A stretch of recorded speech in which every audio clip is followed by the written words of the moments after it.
Oh, you just jump in through the mobile shield. Oh, that's disgusting. Oh! Hopefully for them, got alive. That P2020 shot's coming out. Who's going to win the gunfight here? It isn't going to be Project However. Hold them inside this building. Great play at the moment from Alice to hold them out. Beautiful use of the tact. And they're going to be using an Ash ultimate that's going to be just trying to get them out of here. But the underdogs are in so much trouble. Alice with some beautiful shots. And it's just down to one player left. Finishing them off. Yeah, it is very small, very tiny. Let's see what happens here. The snipe comes in. They've done and does it. The Newcastle doesn't really want any of it. Trying to get out of the situation, but you can't really escape Colluvian right now. But you might just have to start chasing him down because here comes the L-Star, here comes the Arc Snare, and here comes C4 Esports as fencing. But so is that Hard absolutely shredding through the other team's HP, through the health bar, and now Lightning Storm going to come in and just increase the damage even more. Watson Ben's tanked out. Peacekeeper to the face, and KCL Four-lap analysis with 8 kills, nearly 2k damage. The wall comes down. He's just gonna be farming. Okay, he's just standing in the open and no one's shooting him. But wait, there is. I spoke too soon. Ascensions are gonna take the fight onto Ultimate Predator squads. They're all just shooting each other. Nobody shots from up top. Shots coming out with the EV as well. Now can he win his one? Can he win it here considering he's so weak as well himself? He's got a shield still. He does not manage to survive long enough as Juro Kolinski will be. You're proved wrong otherwise. They might be proving us wrong here because here comes the swing. That's a lot of damage. They still go down, but a lot of damage done. And now here come the rest of the squad to come in clean up. And that's exactly what I'm not sure, but hang on a minute. Here comes a little bit of a flank from Odyssey as they're looking to sort of disrupt this solo player that they found out. The Catalyst Wall going to come through, and that's a great Catalyst Wall. There's no way they're doing. They know it's either second or third, so they're going for seconds. I don't blame them. Kimmy's look to see as if they're winning. Good evening, everyone. Welcome to Apex Legends Summit Match Point Finals. I'm loving it, Hodge, by the way. Just going to say that right now before we even get beginning with the intro. But we've been here for the last 5 weeks. We've been seeing teams fighting it out on that battlefield between these different matches. It's going to be a fantastic tournament we've had already. And with Match Point Finals just around the corner, which is just here. We're literally minutes away from beginning at map number 1. We've seen so many good matches, but we've also seen really low quality score matches. So sometimes we'll say it's a bad game, but I mean, these things can happen, right? We've got some teams that are definitely a little bit a step above the rest in some of these lobbies, but going into the final 2, we're the final games is Hodge, Golds, it's me, Ben B, and Marco G to take you through the Summit Grand Finals. Boys, are we all ready and raring for this to be started and kicked off? Yeah. I mean, it's nice to, get us all back together here once again for the finals. It's nice. It feels like we get sort of like a reward here on the main broadcast. We get we build up with all these weeks of league play and brackets, and then we finally get to have a massive party on the mainstream. So yeah, I'm excited. I can't wait to get this grand final underway, and I can't wait to see who's going to take away the win. Yeah, Golds. What about yourself? How are you happy to say that it's professional sounding? It feels nice. You feel like a news reporter per se with that suit jacket on. You definitely do fit the part, that's for sure. Well, let me tell you something. The weather tonight is a storm for Summit. We're going to have, hopefully, some very high-quality games. Hodge just heard me say this every single week, and this is the week it's going to happen. I swear, quality score is going to be 8 tonight. I swear, I've said it every week, but 8 quality score. We're going to have some quality games. We have Helheim, obviously, 3 Nations. The people that are going to win, by the way, 3 Nations. Let me just tell you that. But yes, it's going to be definitely interesting. As you say, Mark, it's been 5 weeks of pure relentless games and stress for teams. So definitely tonight, they're probably feeling that that pressure on them for match point. You know the script, it's normal match point, but well, kind of. But yeah. Oh.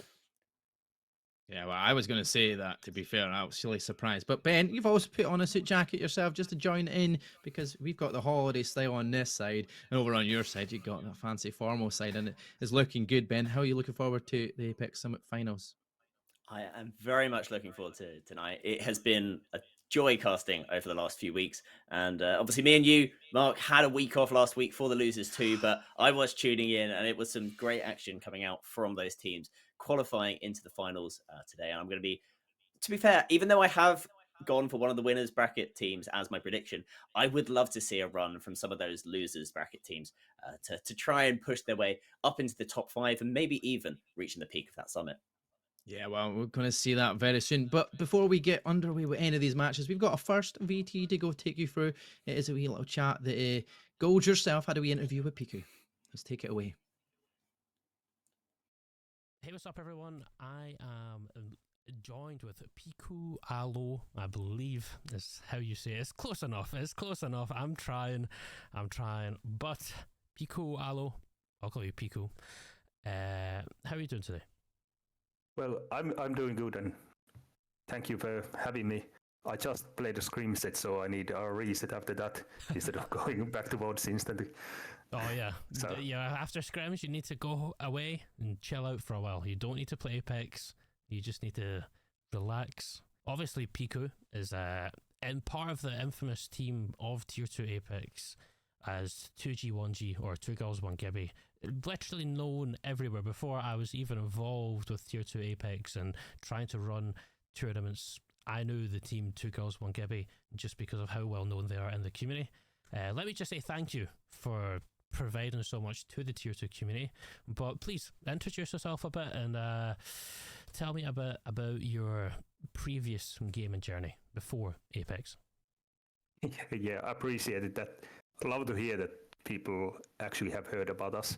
But then again, we've been in here for ages, so might be worrying if people don't know our name by now. So basically, me and a guy named Kisa, we are like best friends, known each other from childhood, and we lived together through uni and so on. And we played Apex as a duo for ages. We had no one that was like grinding together with us, so we played as a duo. And then one of our good friends from uni started dating. And the first time I saw that girl, she asked me, so when are we going to play Apex together? Oh, that's awesome. And I went like, oh, okay, we can play for funsies and so on. And That's awesome. And that's Sonia. Oh, okay. And when I first logged in, she had like 12k kills on Chibi, and I went, holy, this girl is actually grinding. And we started playing a stream and played together with our friend who's dating Sonia, and then we just discussed about, actually, we all three are kind of decent at this game. Should we try and play CCs? And we hopped into the next CC and made it past first round by a miracle, and never looked back. Like, started a team, named it 2 Girls 1 Gibby, since me and Kisa were playing 2 legends that were always girls, and Sonia was always playing Chibi. Oh, And and since then, as you say, the rest is kind of history, you know? My next question for you, Mr. Piku, is what is your biggest hot take in Apex? biggest hot take is that every single player that plays this game is bad at the game. What the hell? So you're gonna tell me that even the likes of Charge Rifle playing for Project Heavener today, or I'm telling you, I'm telling you, everyone. If the pros were actually good, they would win all the lands. It's a different winner every time, since they are bad at the game. Yeah, okay. Yeah, That's a do you know hot what? take. No, that's true. You know, I can see that. Yeah, you know, if you're just good, you're gonna win all the time. It's kind of like if Messi was just good at football, he would just win every cup. You know, he would win every trophy. So Yeah. yeah, I fully agree. Actually, I like that hot take. Actually, I agree with it. Gold stands by Piku's hot take. Yeah, that's some. I'm getting some smoke from that, but No, definitely not. Definitely not. That's just like why 2G1G sadly have not won Summit yet. We don't talk about the previous one and your experience of POIs because that will give you trauma. yeah, So, yeah. Hopefully that isn't happening today. If that is happening today, or is going to happen today, because I believe, yeah, is going to happen today, then, well, you just need to pick bad POIs, I think, so people don't switch POI with you much. yeah, that's the whole idea. Yeah, I think so. I think so. But with your with your hot take about tourneys and everything, yeah, what is your pre-tourney routine? And like, what meal do you eat? What is your routine before you're playing that tourney? Well, the routine is basically hop out of work, hope I have time before the tournament starts, grab a like quick meal, hop into R5, grind there for as long as I can, and try and get my teammates on a call way before tournament starts, and go through the game plan, and maybe have some 3v3s, but usually just like a long session of R5 to warm myself up, and then start talking about team stuff together. Okay, I like that. You know, I like that. In regards to, you know, you're telling me that that is your routine before a tournament. Okay, if we were to talk about a tournament, and what would you say is your dream meta to play in a tourney? Oh, my dream meta would be anything that where crypto isn't the meta, but crypto can be played. Since I love to play crypto, but I hate playing crypto when everyone's playing crypto. If you know what I mean. Crypto's my favorite legend of all time, but it's so annoying if everyone has a crypto. Okay. Since if crypto's hard meta, everyone's playing like counter meta to crypto, so I can be as useful as I would like to be. Okay.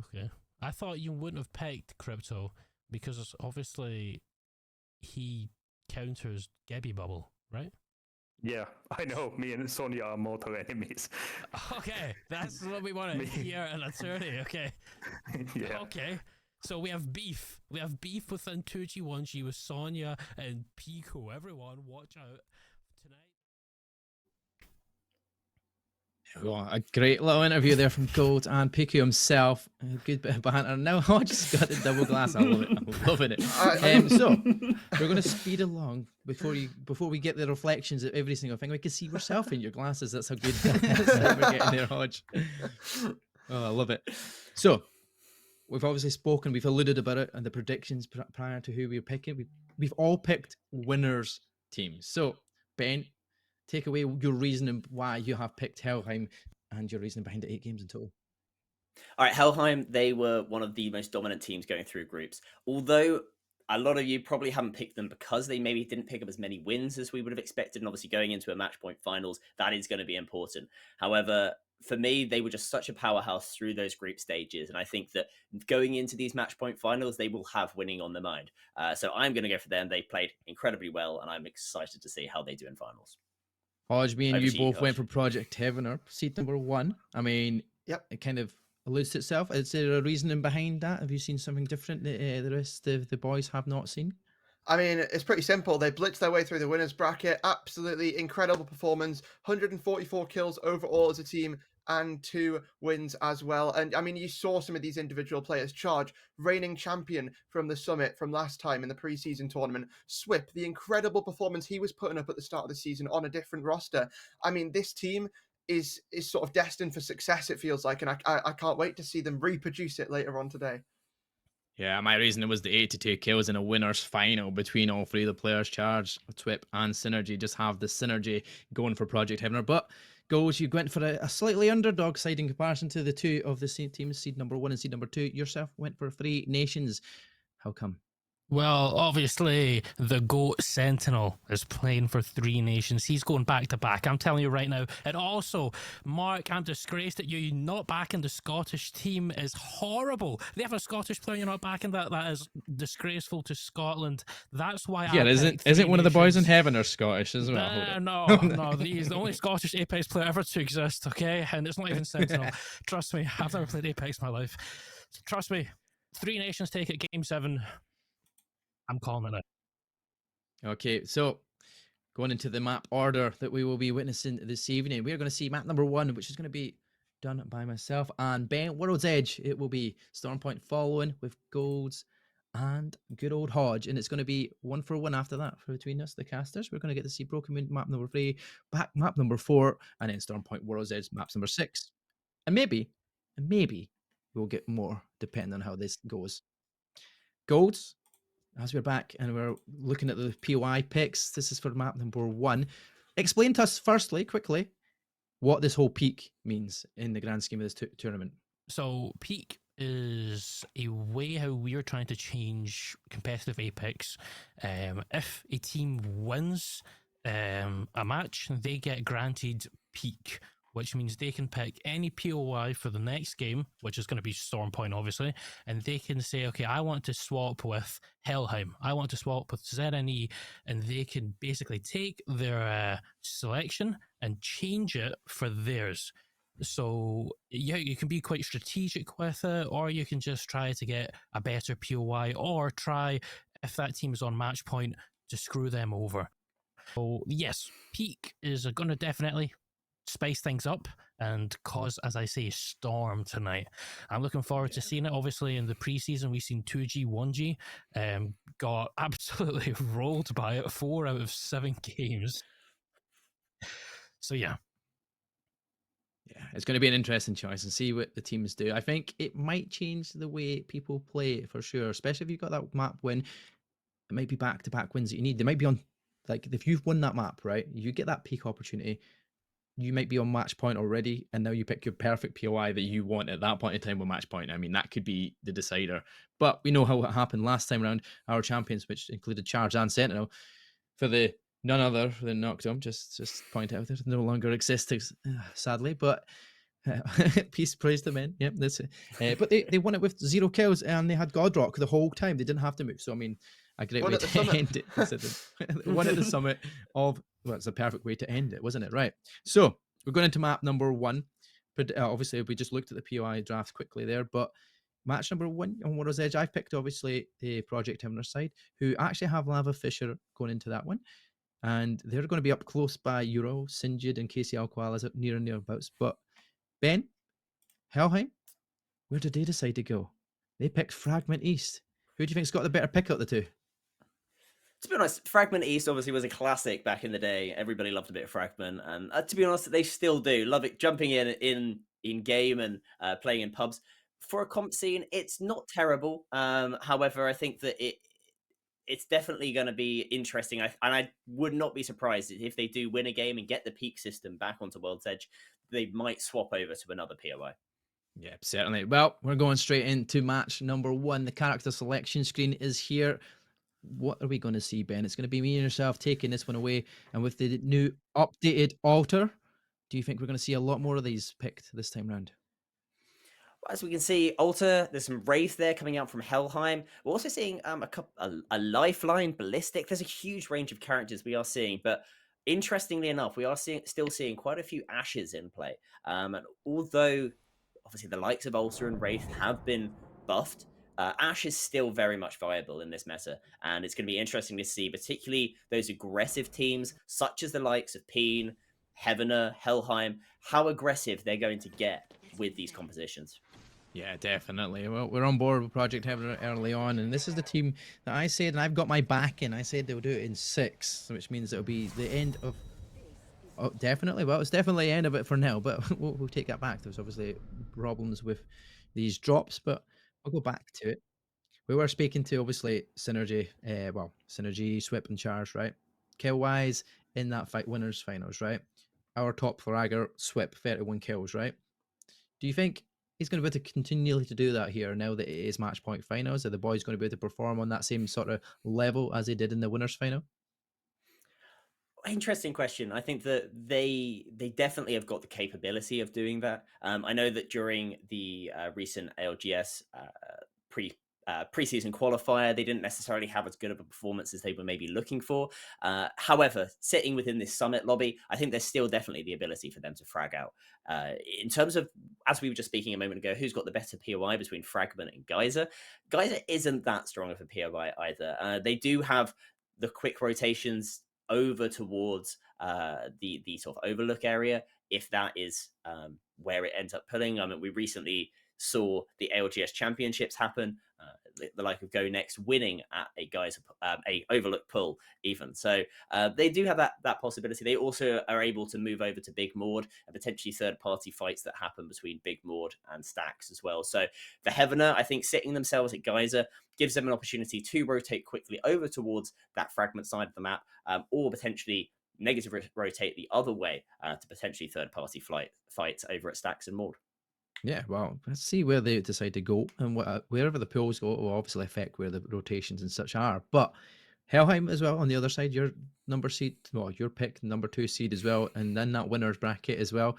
They actually had quite a good performance as well. Morito and Ryo Matsu were over 20 kills in the whole time, and a total of 64 kills throughout. Not the same as 20 less or so than the Project Heavener squad, but a good score nonetheless. That was obviously 6 maps, and both teams would have been well over that match point threshold. So it's all about winning after that. So these two teams definitely can get the points really early on. And will they continue to kind of stack points early as quickly as possible? Do you reckon they go out for kills and hunt for blood? I wouldn't be surprised, to be honest. They're gonna continue to push on and get aggressive. I think within this meta as well, with the switch up, with those skirmish buffs that have just happened. I really would not be surprised to see very aggressive teams. We really saw that during the preseason qualifiers with Peen going into match finals. They have gone back to that same roster that we saw in the preseason finals, and they got aggressive. They didn't end up winning, but on points they did. They were absolutely flying into the 100-point mark, and I wouldn't be surprised if we do see Peen and the likes get aggressive once again. Yeah, well, we're going to get to see that very shortly as we will be kicking off the server. We're about to get into the game, and we'll get back to that character selection. And as we said, Alter has already been picked. We've seen it plenty of times already getting picked before match 1 was about to begin there. We're going to see the same again, I'm sure. There's not going to be much change to it as we get into that lobby in the server. We'll kick ourselves into that match. But World's Edge is going to commence, and our Apex Legends Summit match point finals is going to kick off in less than 3 seconds. Let's go. Are you looking forward to this one, Ben? I'm looking forward to it. This is it all the way till the end, however long it takes. As long as it isn't as quick as that first game was. Yeah, I hope not. I really hope not. Imagine that. That'd be the quickest game of Apex we've ever witnessed. Who gets all the kills in the end? Can we give them to me? I'll be the champion. To be fair, Hodge was putting in chat earlier that maybe he's going to be the champion at the end of the day. I don't know how that's going to happen yet, but we'll have to wait and see once he gets on the mic with golds. Yeah, certainly. Well, I'm looking at chat every now and then. I know this is a bit delayed and such like, but I'm seeing everybody bigging up the fact you guys have got MC jackets on. Maybe I need to do that next time to be called handsome. Maybe I have to do that for the next match finals. I'm just rocking the ex-winners memorabilia, you know, because I thought no other time than the ALGS EU side that got to show off the best looking top in the ALGS arena. I'm not going to lie, over in Japan, a perfectly fitted top that they selected for it as well.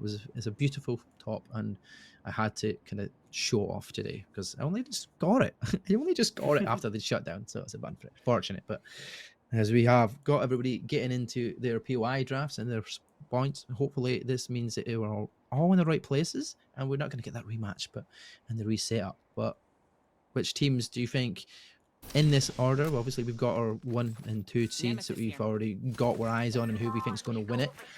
Is there any other teams that maybe in that lower bracket that we did see Poverty Gaming in their losers final perform very, very well? Do you think they can do that as well now that they're in this match point final scenario? I'd like to see them. I mean, obviously, on that losers bracket, the B side of the draw, as it were.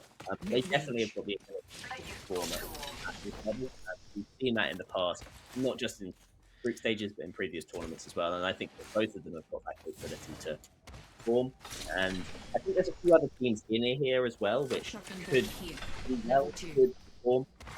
Particularly ones that maybe haven't been the likes, I think, of ZNE. I think they've got a really good chance. They got their first win during the winners bracket and played it really well.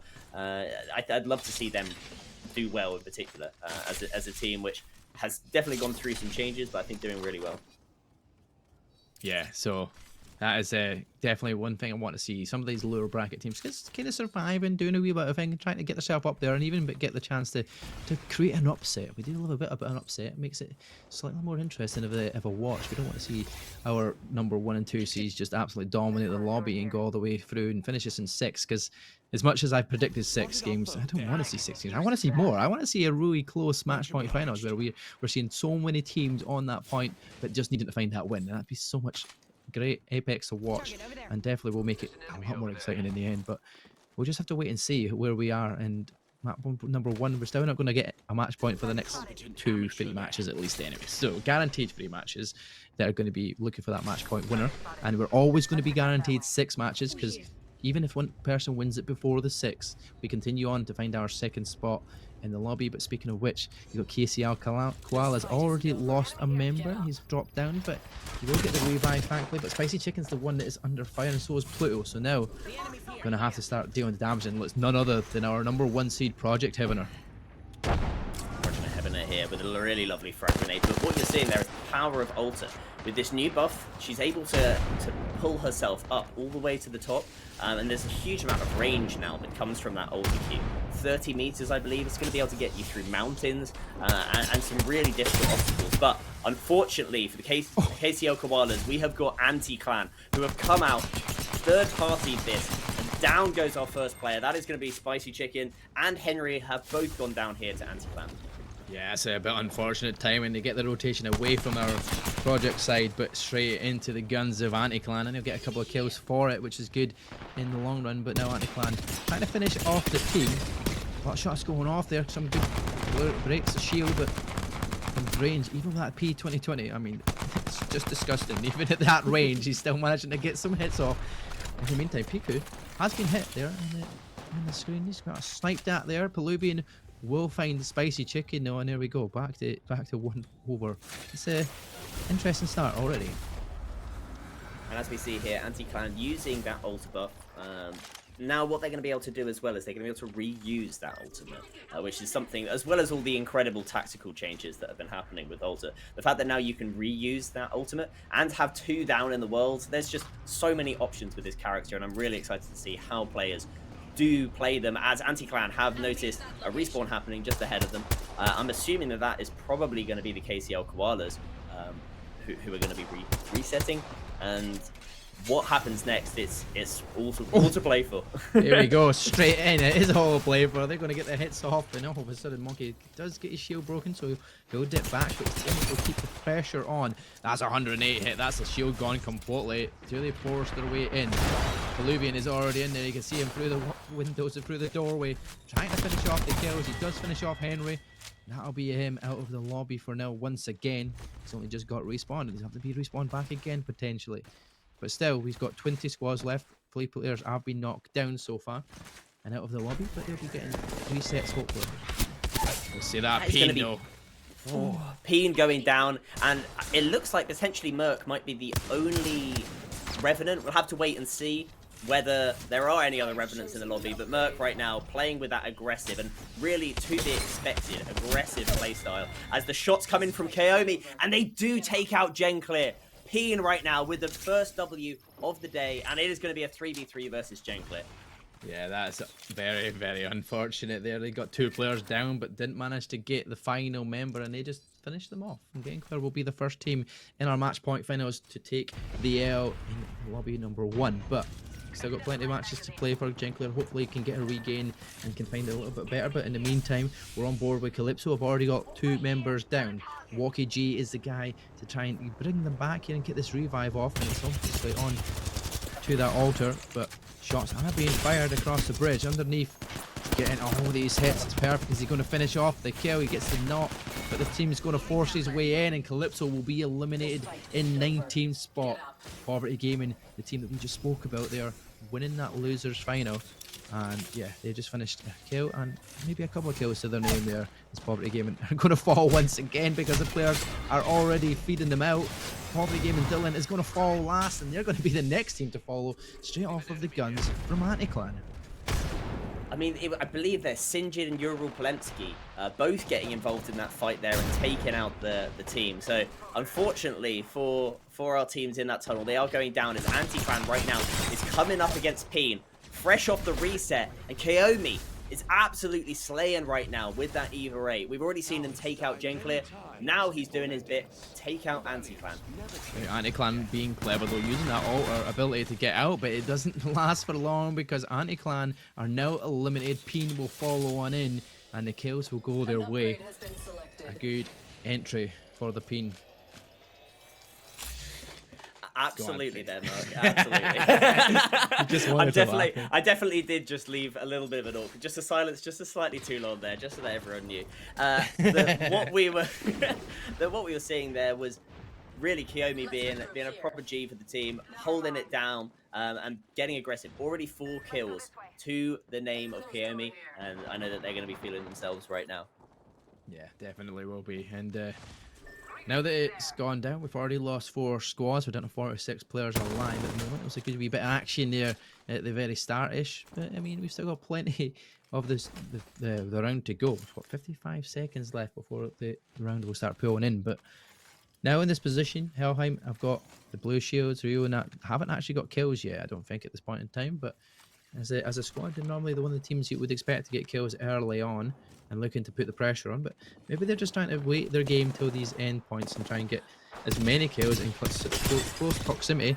Speaking of which, they will start to take shots. Mercatron will get Rio though, and it always seems to be Rio that's the first to fall for Helheim, but they always end up on top no matter what, even with the player going down, because Rio is such an aggressive player and he always wants to get up in the face of their enemies. He does indeed. It's surprising there to see Rio has been such a personally slayed with the P2020s throughout this whole season, and now Helheim are having to back off as Peen are managing to hold themselves down. However, Moriato has taken down both Mercatron and Kiyomi. It is just down to a 1v1 right now. Yeah, what is Yuzi going to be able to do here? Who is he up against is the question. I think it's Nilasso. Nilasso, that's the one. Yes, of course it is. In the meantime though, Bloodamber will fall. It looks like Sentinel has finished them off. The Free Nation squad getting some kills on the board, but there we go. Helheim will be eliminated, our number 2 seed in 15th position there. But yeah, that is it. Exactly 15th position. Making sure I got my numbers right on the corner of the screen there as it all popped up. But yeah, number 2 seed are out early on. That's going to be no points for placement, but some kills along the way. I think 1 point for placement, 15. Is it 1 point? 15. Oh, yeah, okay, there we go. Yeah, I thought it was the next 10, one after that. After that. That was close. They at least get the one. F to pay respects in chat there for our number 2 seed. Peen, I know that they are 100% going to be happy now. They obviously almost went down to Genclear early on, but bouncing back from that and taking down our number 2 seed in Helheim is going to really put them in a good position. Yeah, we're going to have to say F to chat to the Free Nations squad as well. That's Goals pick. They're out of the lobby as well, and they go down in 14th spot. But yeah, it's still got the number 1 seed. They're still alive and kicking. And when it comes to the map size, we're pulling over towards the right-hand side between Overlook and Epicenter, but it's going to be that, what's that POV that we're actually on board of? Actually, I can't even think about what that's called at the moment in my head. I've gone like... I don't know what you're trying to say exactly, but we are going to be with Encore's POV right now. They are currently residing within Overlook, throwing down that ultimate, which means that they are going to be able to have those quick resets if they do overextend. One thing I do want to note about Ulta right now, not only has she been seeing buffs, as we mentioned, to both her ultimate ability to be able to bounce back and forth after 30-second wait, also the fact that you've got the longer Q duration with her tactical, but also the fact that Ulta herself is able to call her teammates back to the ultimate. if they're down, which is just another insane thing that I think Alter, again, I'm really excited. We've seen a little bit of her placement, and now we're seeing Larkin with a Kraber. The Kraber P2020 is an absolutely devastating combination, and one I'm for sure excited. It's going to be filthy to see that in action if they get to use it. But we're on board with Blood Wolves now, and Scalder is taking some shots in the back. They're trying to get their way out of it, but the chase is on from the Blood Wolves. Can they get out and get away? Because they'll get the Newcastle out to protect themselves in the back. And would the player taking the shots onto Scalder, will they make their way inside here? They feel like that'd be probably a bit of a risky move, getting themselves stuck in underground. But you don't want to be kind of sandwiched in either as well if you do start chasing kills, because that's when you can get yourself caught out. And we've seen that already by a couple of teams where the third parties come in and all of a sudden you're the one in the difficult position, like KCOL Koalas are here. They will fall, and it's Peen doing the damage. He's the wrecking ball so far in the lobby of Peen, and this is the coming up for the match point finals. I mean, a wrecking ball, but without a Maggie on their team. It's a character. Maggie is a character we've seen them play before because of their aggressive playstyle. But this composition they've got right now, the Revenant ult tries to go out, but unfortunately, the P of Peen, I was about to say, that does not work, but Merc does fall. As Kiyomi right now is trying to bat, manages to get it off, but does fall, and that is going to be Novak. I believe that's 2 girls, 1 Gibby, who pushed in and have taken down 2 members of Peen. Yeah, there we go. 2 girls, 1 Gibby, looking good there as well with their fights, but one member is going to be able to dip out with their life and try and get a reset, bring their team back in. Because, yeah, Peen were looking good. I know, it's like I said, it's that third party, but the Kraber shot from Larkin hits the 210. Does get the knock onto JJ, but there's in safety at the moment inside that building, so they'll at least get that revive. It means it's going to be the uses of the battery, which is going to save resources. You don't want to be losing battery all often very early on. You want to try and save it up for when you really need it. But if you just keep getting pinged at distance from that Kraber, that's just constant use of resources that you want to hold on to. I mean, JJ right there, not even receiving just a haircut. He received a full decapitation with that. And thankfully, as you mentioned, inside of the building, they are going to be able to reset. One team that is not going to be able to reset, though, is 2 girls, 1 Gibby.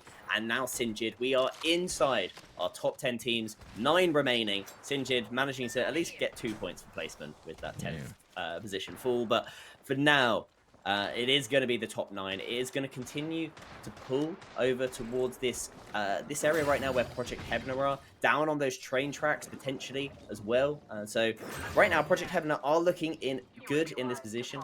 We are also still seeing teams out and about. The likes of Peen. Wait, have Peen gone down? Peen just went down just before them 2 you called out. I was just going to say it to you, but I'll wait till you finish there. But yeah, Peen just went down before the other 2 teams, Sinjid and 2 girls, 1 Gibby, was it? Yeah. Yeah, so they went just down before them. So I'm pretty sure they were all maybe in the kind of close proximity to one another, because Peen were fighting alongside 2 girls, 1 Gibby at one point, and then I think they traded each other out at one way, and then it was just finished off before you know it.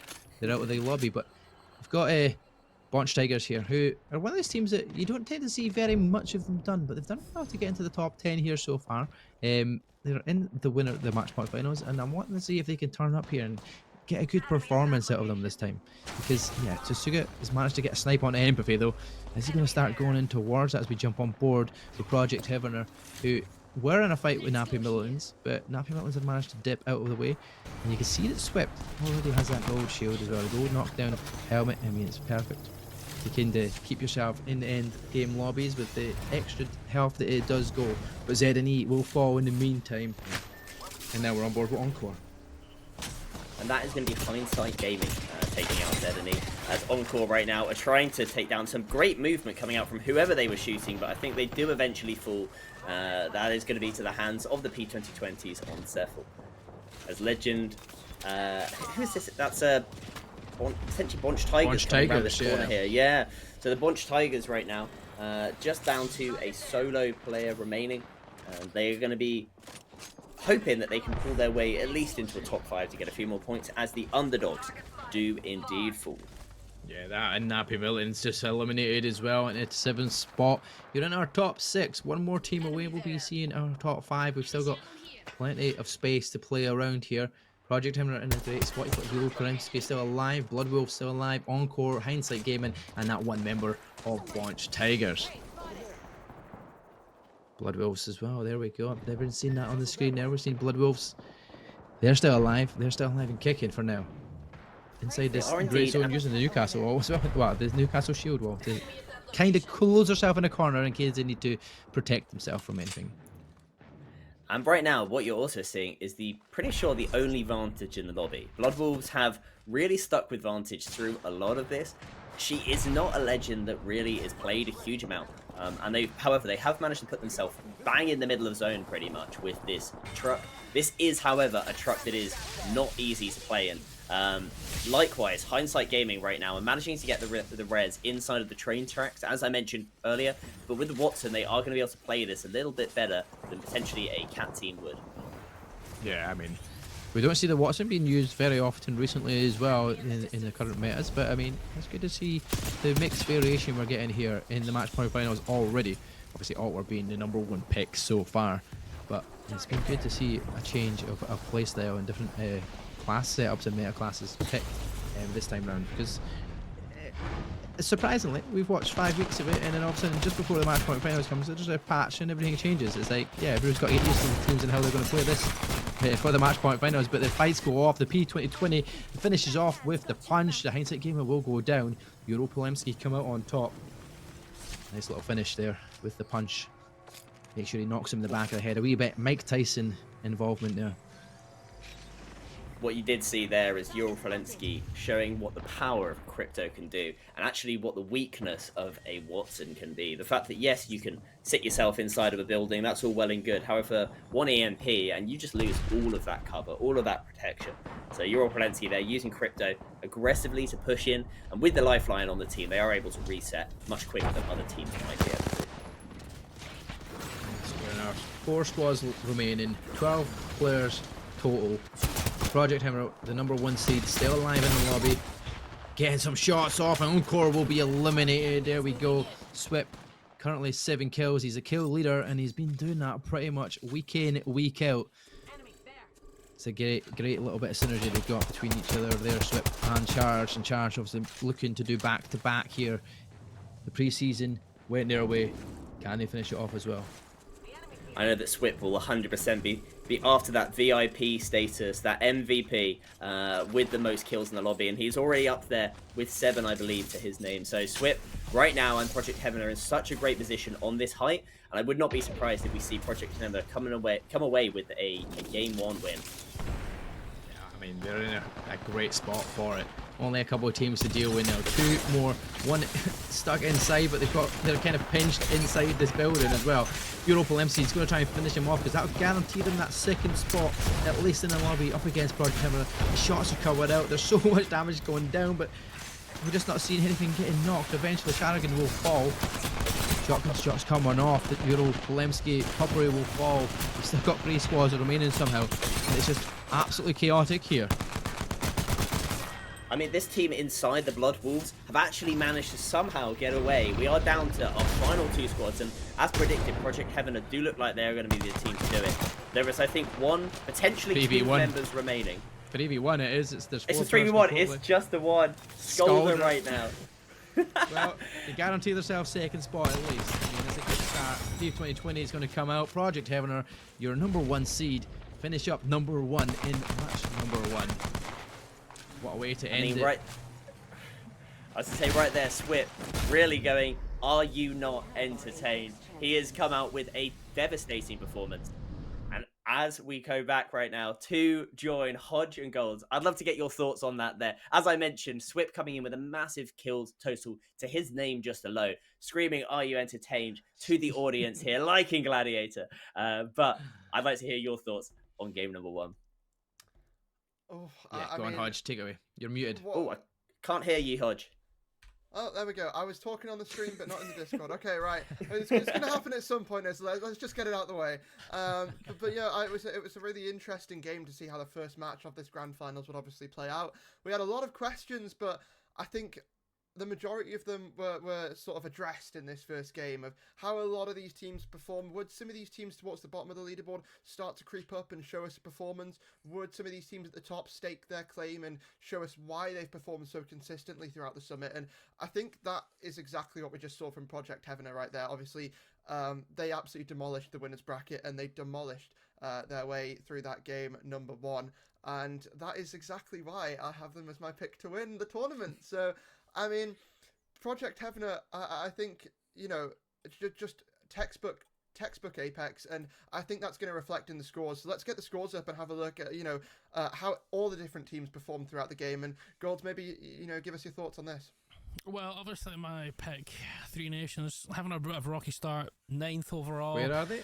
Getting a score of 4. Come on, that's a bit crazy. Come on. Project Heaven obviously on top with 25. 13 kills is huge from them. Something that I thought was super duper was Bloodwolf Sky getting second with the Vantage pick. Ben touched on the Vantage pick and how strange it is to see in this kind of meta pool, but when you see the likes of Encore with the Kraber, they were pretty much ruling any rotate with that Kraber. It makes exact sense why you would have a Vantage. That Vantage alone just completely mitigates people being able to make a rotate when they're trying to rotate.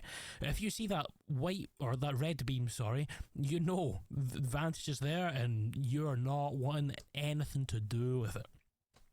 Yeah, well, Bloodwolves actually come up in 2nd spot but finished 4th overall because of kills. But it just shows you the power of getting kills. Peen and Europralinski managing to get some good kills in the lobby as well. But 13 kills, a 25 score. Project Heaven are almost halfway through to getting that match point opportunity already. Halfway through is crazy to think about after map number 1, Ben. But your team are still looking all right there in this grand scheme of things. Helheim, though, 17th spot so far, only 1 point to their name, like you mentioned when they did fall in the lobby. Do you still back them to kind of bring it back here in map number 2 here going into Stormpoint? I mean, to be fair, they came up against a very aggressive Peen, and luckily for Peen, it went to a 1v1. Peen did come out on top. It was Nilasso, I believe, who ended up taking them down in that 1v1. But I'd still think that that Helheim even have got that capability to pull it back. We've seen them time and time again throughout the group stages and in winners bracket come in with incredible performances. In that fight there, Ryu, as he normally does, completely over-engaging. Normally that is in a very good way because he gets very aggressive, gets that first knock. Unfortunately, in this instance, he did lose that 1v1 versus Merc, and that ended up swinging the tide of battle. But other teams here, there's still a lot to play for. Obviously, am I right in thinking this is 60 or 50 to match points? 60, you're right. 60. Yeah. It is 60, yeah. So, I mean, we've still got a long way to go. They've only got 25 points, Project Heavener, and that's, I mean, as I like how you say game, only. Only 25 points. I mean, it's nothing. That's one game, and we have seen, even during winners bracket, we've seen 20 kill games. That was only 12 kills to the hands of Project Heavener. Peen, who went out within the outside of the top 10, they managed to get more kills than them. And you can see that actually with a good run of form, with getting those kills on the board, a good placement can easily propel you up that leaderboard.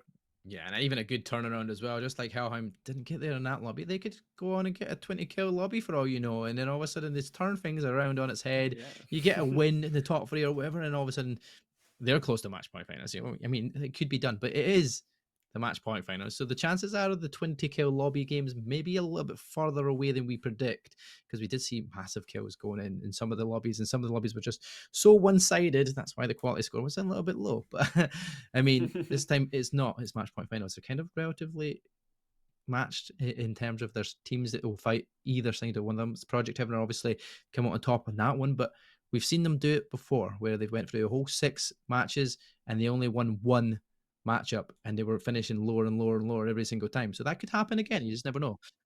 But we're going into Hodge, it's goes. You can take it away. We're going into Stormpoint. So enjoy your cast, guys. I can't wait to get this underway, ladies and gentlemen. Game number 2, kicking things off here. And we're going to be jumping over to Stormpoint. That's right. It is the grand finals.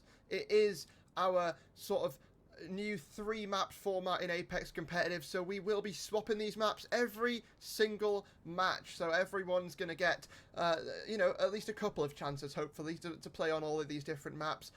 So we will get this Legend Select up on the screen. You see some pretty standard picks coming through, but also I think one that's quite notable that Ben highlighted a lot last game, Gold, was the addition of this altar, the buffs that have come through in the recent update, which has made this altar a bit more of a popular pick in this sort of finals appearance so far. And I want to get your thoughts. Do you think that's going to transcend for the rest of the event, or do you reckon that's just going to be maybe something that people test and then decide to go back to the tried and true?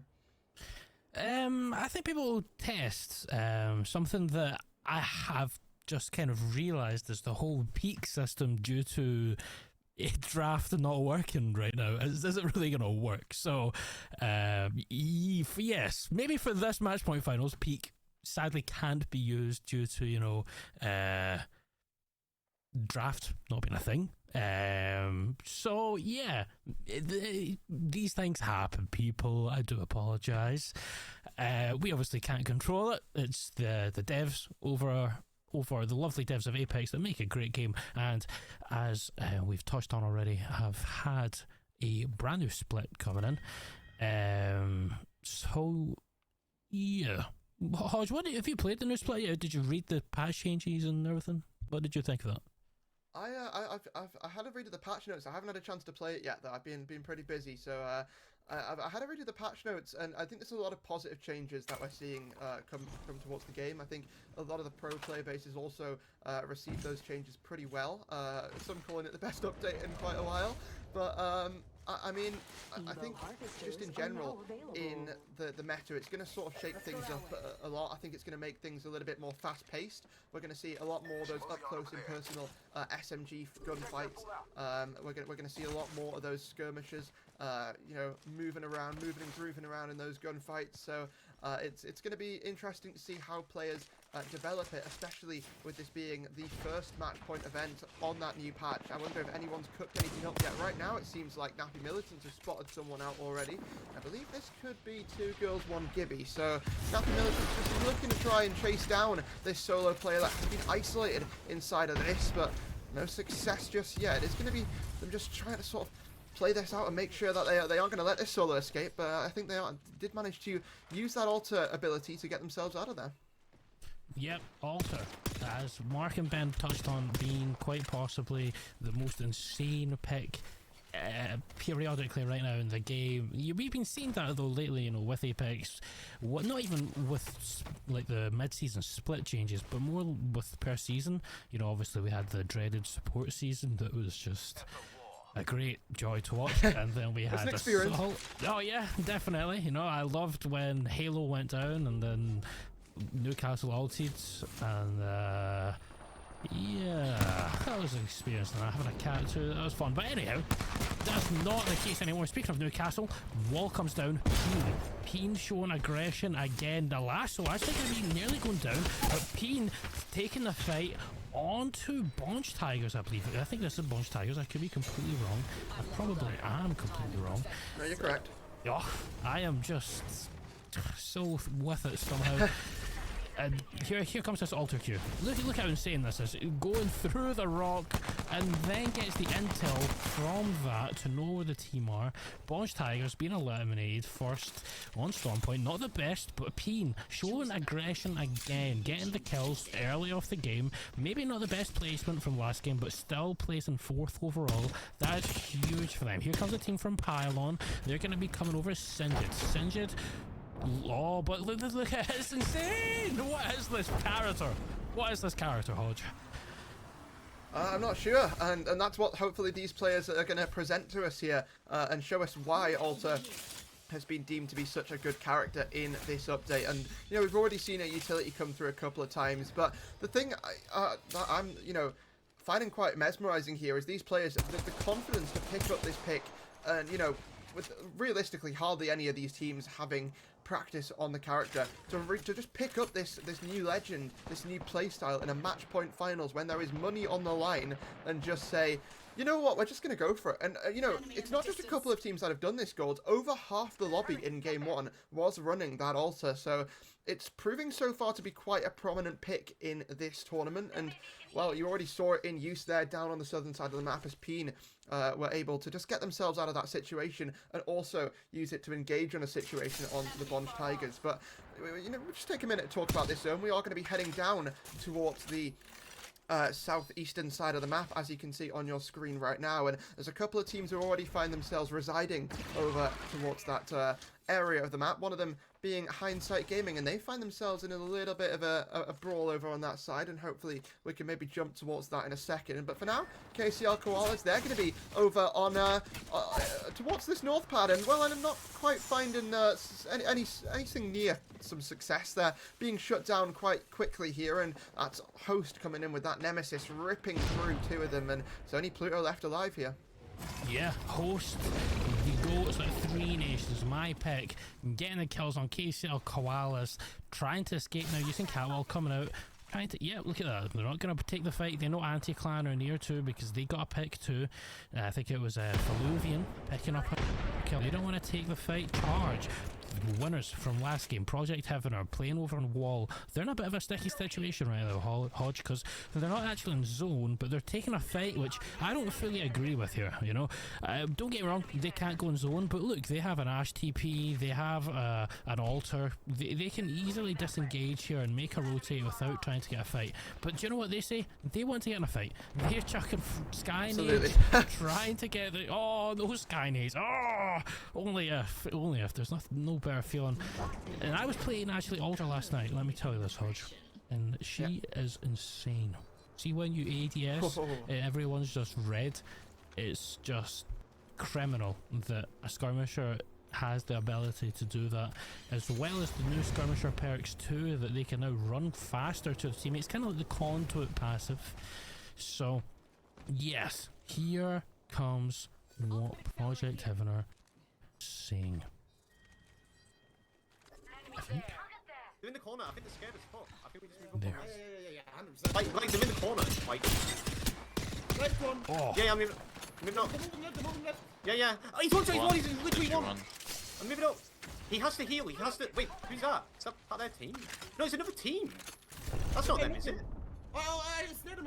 There's another team on the west side. Listen to me. That's it. They're on the open. Take the top. Yeah, I'm shooting the left team. The team beat back. Okay, I'm coming. Hey, TP'd over here somewhere, back to the house. Yeah, but now we're pinched now. I think just go left side. I don't think we want to be like in a pinched angle. Go from the height, because you don't have Ash TP. Just play it safe.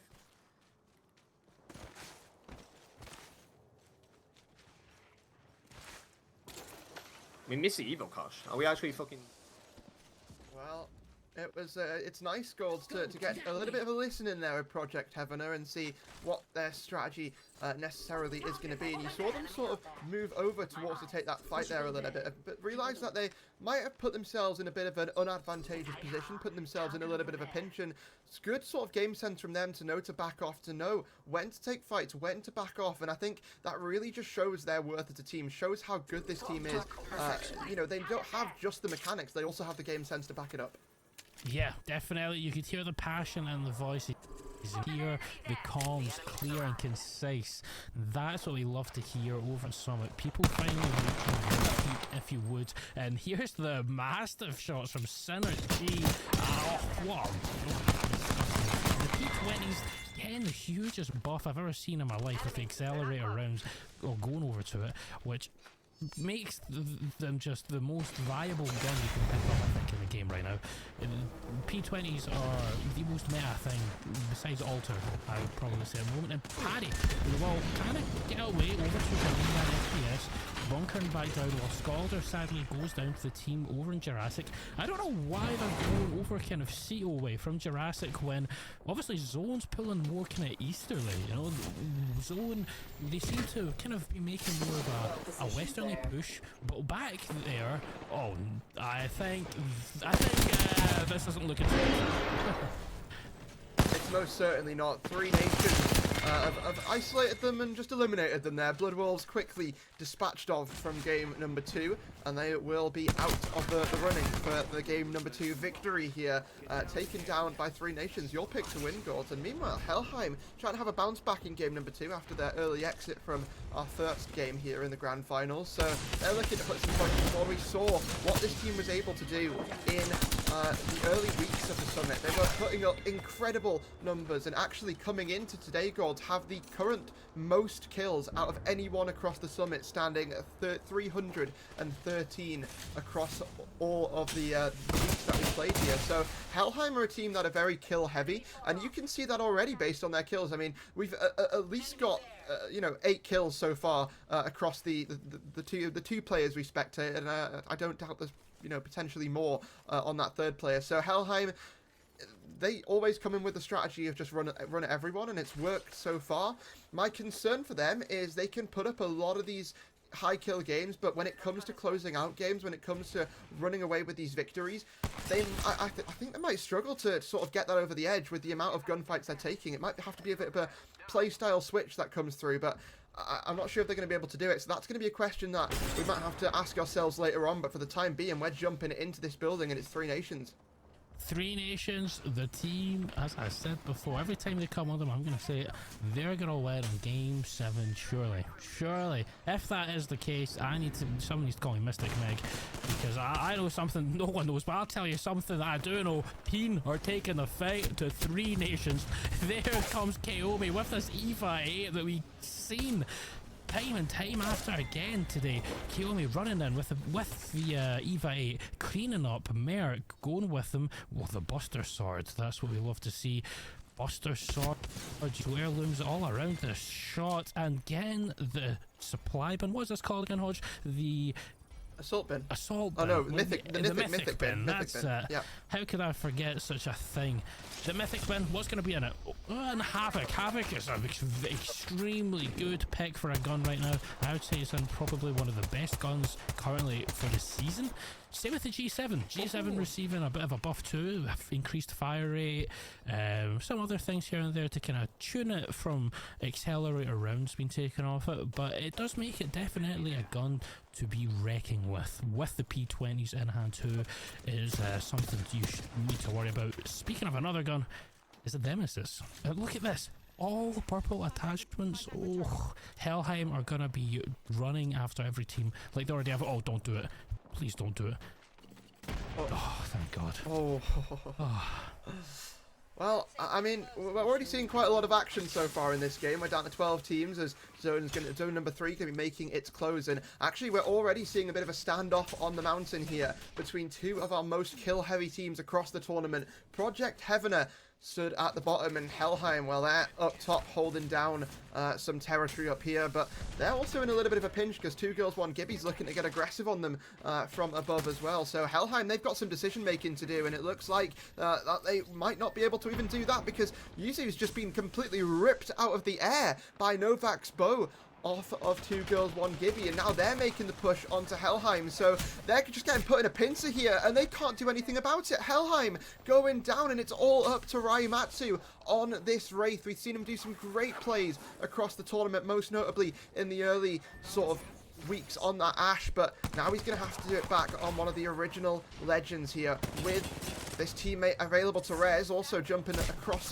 the map. Jenkler taking a bit of a fight here, but they might be finding themselves going down very quickly. Calypso trading some kills here as well, and down to a 1 here is Malloy, but a little bit of action and a little bit of going down into a death box, it seems, for Calypso. Jenkler might be the next to fall as well, Gords, and the action really is starting to pick up here on the southern side. Yeah, we definitely seen there the disadvantage that not having an altar in your team kind of puts you at.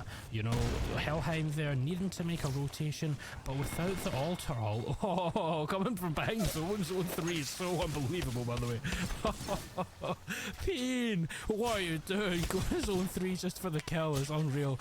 And looks like Merrick is Oh no, Kiyomi is going to try and get the reset. Is this Helheim?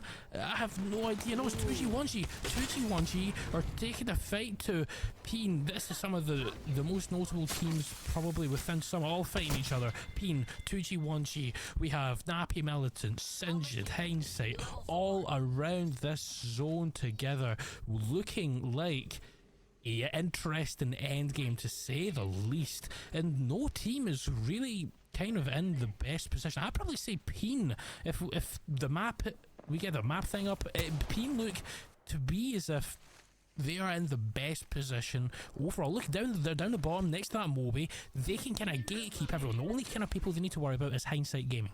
That's literally it. Nappy Militants are not in a good situation at all right now. They're going to need to come off Stormcatcher and run for their lives. Hopefully they have some sort of Ash TP that's going to help them. However, Peen in the best position in my opinion.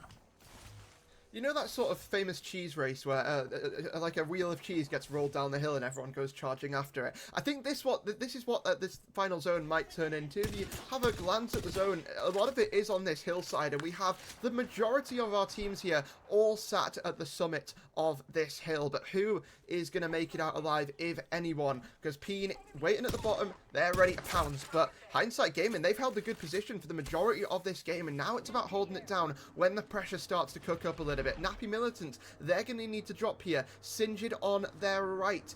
Project Heaven on their left, and Hindsight Gaming in front of them as well, so it really does feel like this could be a bit of a difficult situation to navigate. But if you want any character in your hands at this point, it is that Bangalore. Smoke's going to try and provide some cover. The fast, sort of the double healing, sorry, going to provide them with a little bit more time to work with, but it is just... feels like it is just the end of the road here, and as Charge is picking up some kills for the G7, it also might be the end of the road here for the Nappy Militants as everything's just collapsing on them. But no, they've managed to get out, but will it just be into the zone? It will be a death to the zone here, and that will be them sent to the bottom of the mountain, but now the fight's engaging.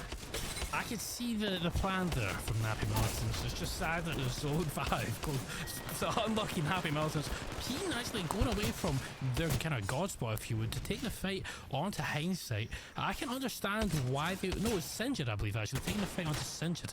I don't know if I fully agree with taking the fight here to them, because they were ultimately in god spot, to say it really stupidly, because obviously it's, you know, low down, so technically it's not really god spot, but you know what I mean, technically it was god spot, and Project Heaven are going to be the only team that's going to be contesting with Peen, and well, obviously we know what this team's capable of. This is going to be Peen versus Heavener. I can see Peen pulling off a masterclass. Oh, and it looks like a chop. Well, yeah, here we go. Project Heavener on this high ground. Flank has come through, and Peen maybe weren't quite expecting it. The trade come through, like you say there, Gold. But it is just going to be about who has the better mechanics, who wants this game win more. Right now, it is Project Heavener trying their best, but Peen, the power of the Peen, comes out on top here in game number 2. And they will win it out, getting themselves those extra points. Peen showing up when they need to. The Peen has come. Wait, what? I know Ben will be very happy with that one. I absolutely will be. I mean, you can see behind me, we've got a little bit of a team representation here. This was the St. Paddy's Day one that was made recently. I thought it was very good. But the Paddy team, it is indeed. But I mean, what I have to say there, I mean, the Peen really showing that they are a powerhouse within this lobby. Kaomi is back. The big K on the big D of Peen, and it's just beautiful to see how powerful they really are in this meta. I mentioned it at the beginning, they're a team that's going to get aggressive. They're a team that's going to be playing characters that are going to be getting in your face, and that is exactly what we are seeing here tonight. Congratulations to Peen for their win in map number 2. And Mark, is there anything else that you want to say regarding that last map? Oh, that was absolutely not.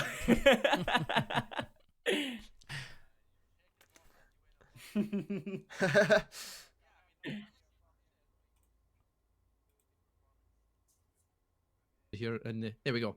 Yeah, I mean that was a really good performance overall for Peen.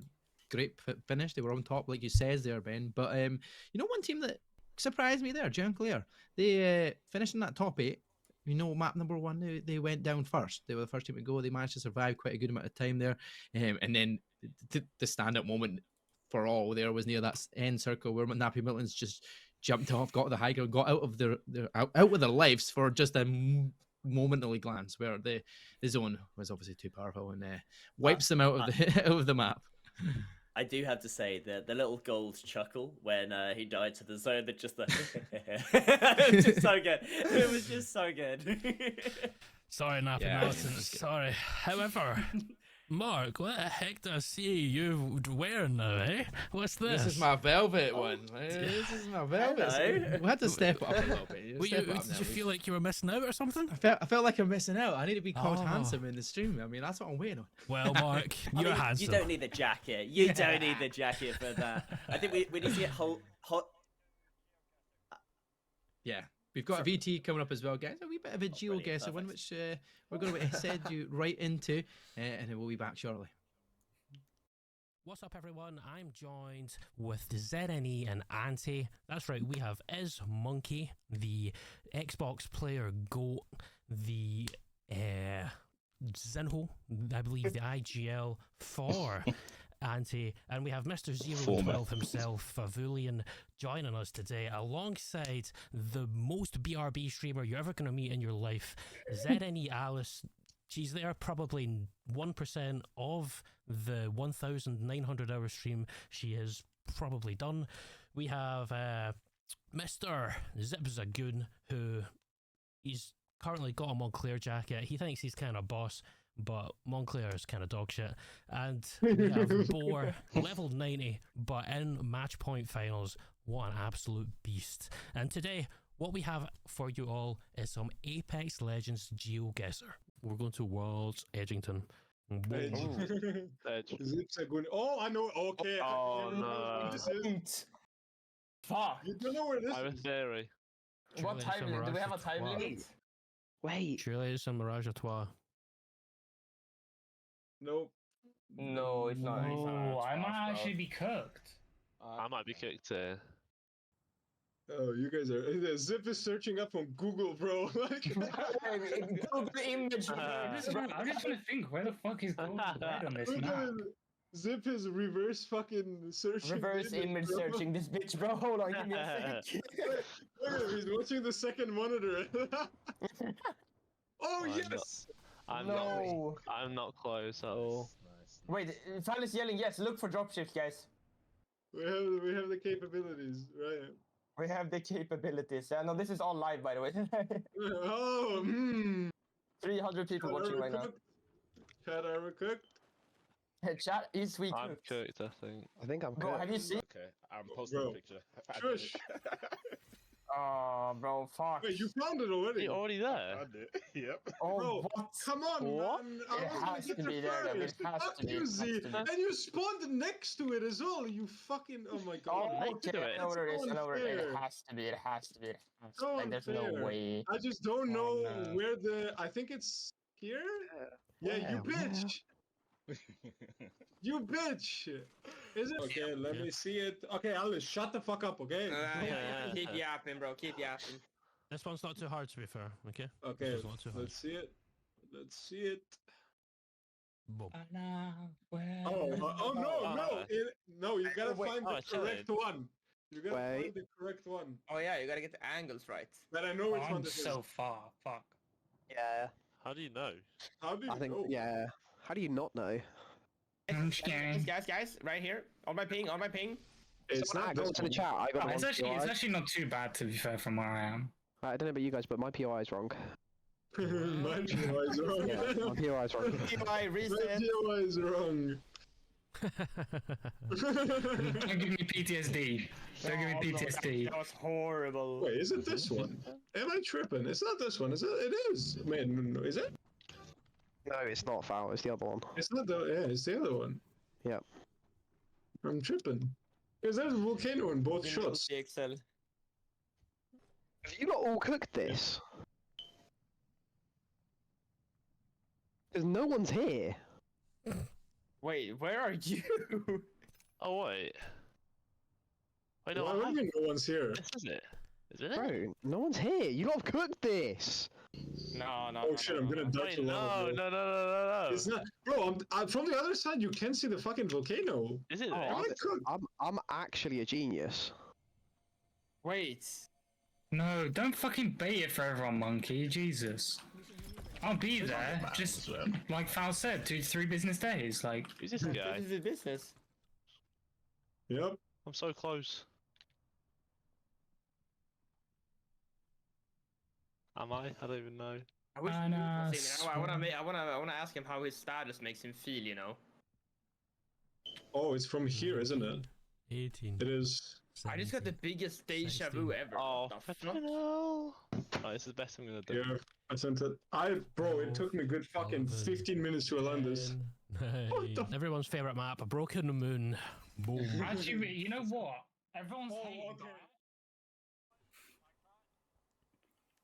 Well, we got a geoguesser there. I mean, better used than me because I would be terrible at that. I'd be around the map forever and never looking for that spot, just like that one in Dome where Boar was a bit lost for a second.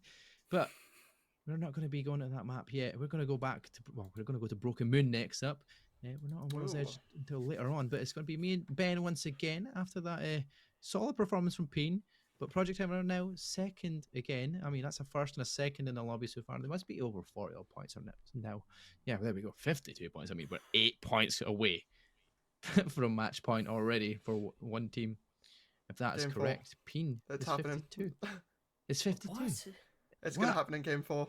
I mean, Peen are on 5th. That is actual nuclear from them. Where did they come from? I mean, they got 13 kills in game number 1. Which means that they got 26 kills and a win. I mean, what I told you in the before we started game 2 there is that one team can have a good game, they can drop a 20 bomb, and we've seen it happen across the groups, across so many of these, and Peen have done that. Kaomi coming back in for the finals, and I know that Merc was extremely happy that he was able to regroup his team back together for this, and you can really see the rewards absolutely reaping for them right now. Only 8 points needed until they reach match point. Can they do that here on Broken Moon? I have to say, just quickly before we jump in, did anyone else just look at the scoreboard and instantly assume it was going to be Project Heaven? Yeah, that's exactly why. It was like Project Heaven are 52 points. Are all wait a minute, hold the phone. Anyway, enjoy the game. Yeah. Anyway, we'll get the character select here for game number 3. Broken Moon it is. Once again, here we go. Are we going to see Peen in Project Heaven taking control of this lobby? Because Overstart is kind of bugged out a little bit in my head where it says game 2 was actually the World's Edge match that we watched, which is very strange, but it's reversed. It's over. So when I was looking at the scores to see how many kills that Peen got, it confused me because they were top of the lobby in game 1, and I was like, they didn't finish top, but it was 27 kills. You were right with that one. Yeah, what a solid game from them. As we now jump on to our newest map in the competitive space, that is going to be Broken Moon, a map which I am still trying to get my head around in terms of how it's working, and it looks like also Apex servers are also having an issue with getting their head around how it's working within the competitive space, because when we've watched this and when we've casted this, particularly within the group stages, it has been our game 5 and game 6 of a 6-game set. At which point, teams, they need points, they get aggressive, they push, and right now, there are going to be some teams looking up that leaderboard, thinking, this might be ending soon, we might need to get aggressive once again to get those points. Yeah, especially if you look at that leaderboard, you'll be like, wait a minute, they're match point. One more game is all it needs, really, because the Peen are guaranteed probably to get that. Easy placement points will get there probably, and a couple of kills along the way, and that'll guarantee them that match point for going into match number 4, which nobody's predicted. Like, I don't think anybody predicted match number 4 as a match point potential. But you just never know. There's opportunities. Peen's obviously won a game already. Project Heaven has also won a game, and it depends on where we go for Broken Moon here. I mean, it's going to be interesting because we know that it's Broken Moon followed by a Broken Moon. So if Peen go on to win a Broken Moon, and then all they need to do is do the exact same again, that's going to be 3 wins on the trot and give them the win. And nobody would expect a Peen to be on top of the leaderboard after 2 maps. And not the way that Project Heaven was first and second, but the kills swung it for them here for Peen. 100%. To be honest, I put my vote in for who I predicted a little bit earlier in the week, and then the changes came out and what was going to be happening with these changes to the skirmisher characters, and I went, oh, I have a feeling right now that Peen, particularly with the return to their strongest roster, they're going to be enjoying this. They're going to be liking this change. They're going to be getting aggressive. They're going to be getting in people's faces. And there is a possibility that they do exactly what they did during the preseason, and that is run away with the kills. We have now seen, though, that they can also win a match. And that is obviously the thing which was their issue in the preseason.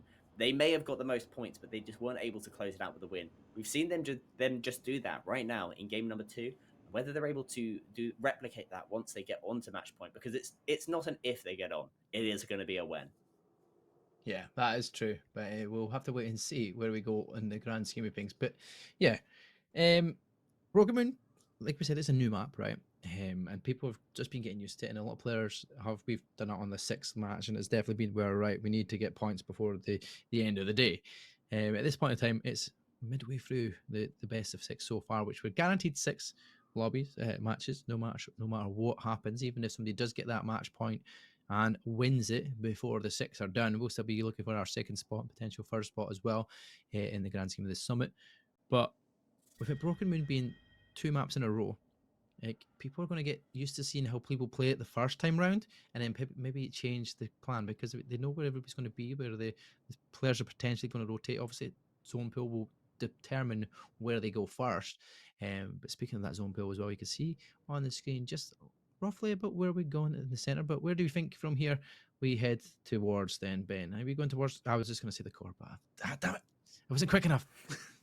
You weren't quick enough. I'm going to predict it's going to the core. No, it's going to be looking good, and it's a team that we have mentioned are going to be landing there. That is going to be Genclear, a team which managed to get themselves up into the higher placement in game number 2.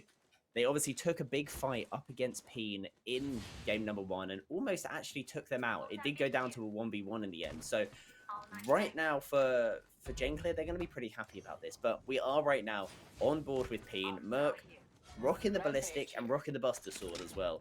Obviously one of the more fun heirlooms out there with that Final Fantasy collaboration. But I don't know about you. Have you seen the new sword heirloom that they've just added?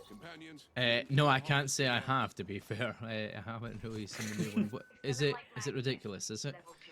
It does look very cool, I do admit, and they've got some pretty cool variations. But I think the thing that's most fun is they've actually dropped a little game mode for it that you can play with, like an overpowered sword that's got like almost like superpowers. It's rather fun. We might have to jump into a few games, but obviously after the summit finishes, as we are seeing 2 Girls 1 Gibby right now, firing some shots down onto the solar array team. And who is going to be down there at solar array that they are shooting at? This is where I have to try and remember where my map is. Three nations. Three nations. Yeah. That's who it is. There Yeah, it's going to be Gold's team. Obviously, a team that hasn't really managed to get as many points as they maybe would have liked so far. And 2 Girls 1 Gibby are going to be trying to push down potentially on it, as Encore are right now up against the KCL Koalas and the Spicy Chicken, who is the first to fall. 1 HP right now on that altar, the Catalyst even. I mean, FP 2020 is disgusting. Is he going to finish it off? Empathy is going to fall, though. Pluto, out of nowhere, finishes him off and knocks him down. His teammate will fall as well, and all of a sudden it's Encore. It looked like the team could fall first. Oh my gosh. Does win his gunfight, though. He's going to get the kill, though. Looking for the kills. There we go, 1 and 2. Is this a 1v1 scenario here? They're going to be watching each other. They're going to be looking for opportunities. He uses that ability to get in and get the revive, because his teammates are together. Encore getting that reset, but still got a squad to deal with.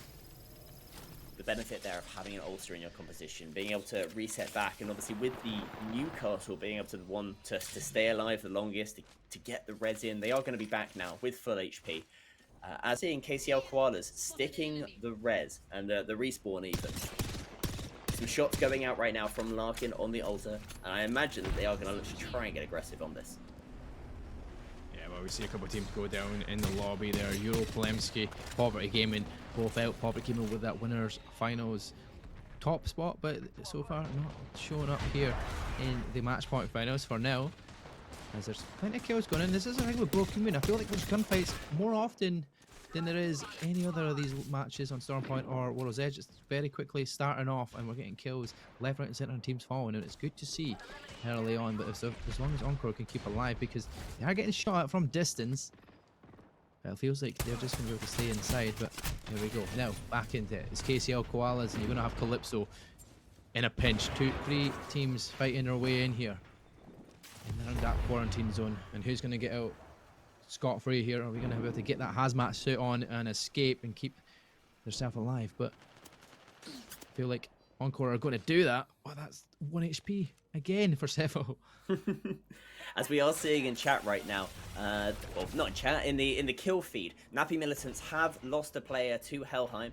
That was going to be 9 Yuzu, who managed to take down the first player of the Nappy Militants, and it is going to be a running for the hills moment for the Nappy Militants. Helheim, who during all of the group stages and winners bracket, they landed at Experimental Labs, pushing that team at Foundry. This time around, they actually opted to go slightly further away to Cultivation, but have still pushed down and gone straight to the Foundry. Is what we're seeing is right now the Nappy Militant, Sizik sitting in zone, 5 syringes to his name. It's just going to be hoping that Helheim aren't going to be coming after him.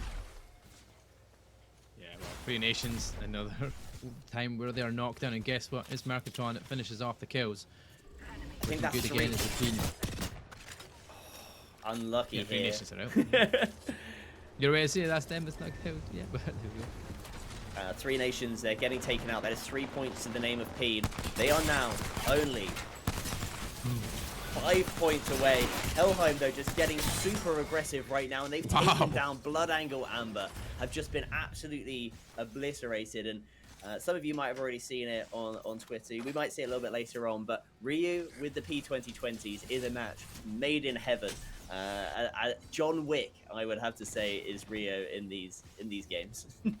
Yeah, this time he's actually on the Revenant as well, so it's interesting. There's a different Revenant choice, but yeah, I mean, this has been a good start for Helheim because they have been kind of lackluster in the first 2 maps, and this is a better standout for them so far. But they'll be wanting to continue that and at least get good placement points here because they don't want to be dropping off from that match point position, especially when Peen are 8 points away, and I'm pretty sure they've probably already got that at this point in time because they've got so many kills already in the lobby. But Project Heavener, that team that's sitting in 2nd spot, I've got 1 member down with Swept, Charge and Synergy left alive. What are we going to be fighting up against here?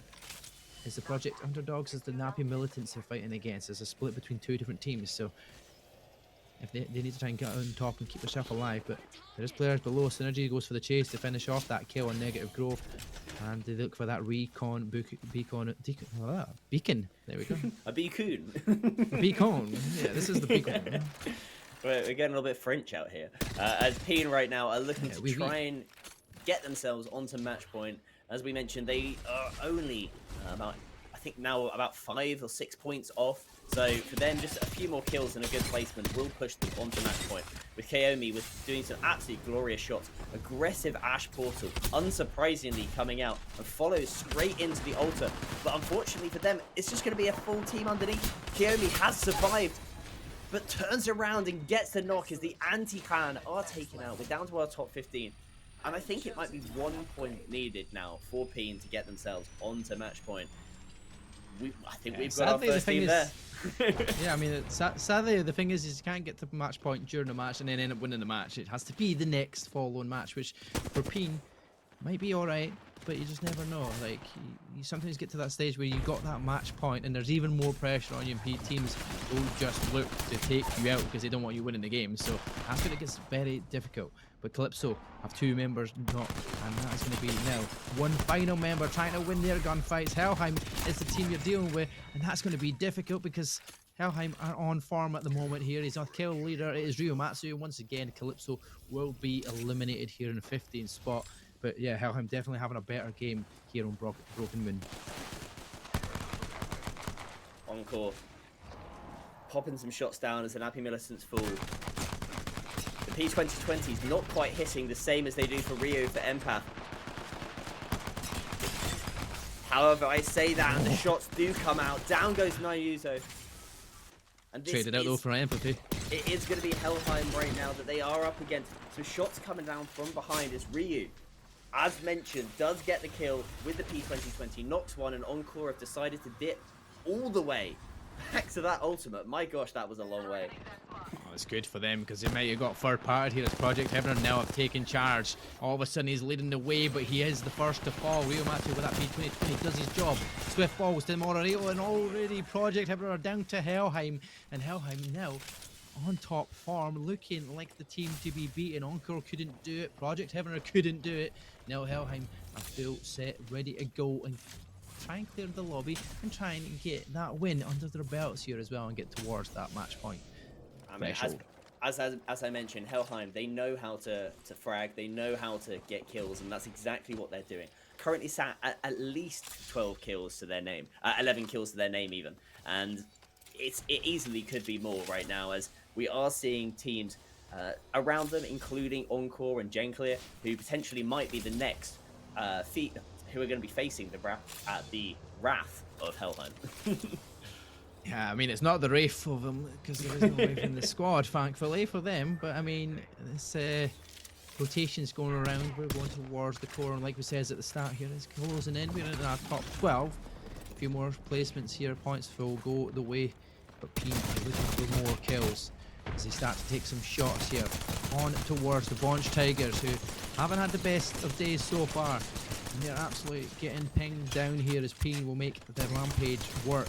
It's all revved up, it's raring to go, it's taking out the Newcastle wall, but Mercatron does get weakened. In the meantime, in the kill feed, you do see ZNE falling and being eliminated there in 12th spot. So we're almost at our top 10 scenario. Peen will continue this fight on the outside. Looking in. Can they go on and win this one? Are they going to get the extra kill points? Not that they need it anymore, because I'm pretty sure they're past that threshold either way. But they will look for more kills, because that's just going to get you heated up and raring to go for the remainder of these series. There's one. Second one falls. Kayumi looking disgusting with it. There we go. Chases down with the Eva 8 and takes all 3 members of the Bonch Tigers out. Next to fall after that is the underdogs to Helheim as well. And there we go. The two teams looking on form are Peen and Helheim in this lobby for Broken Moon.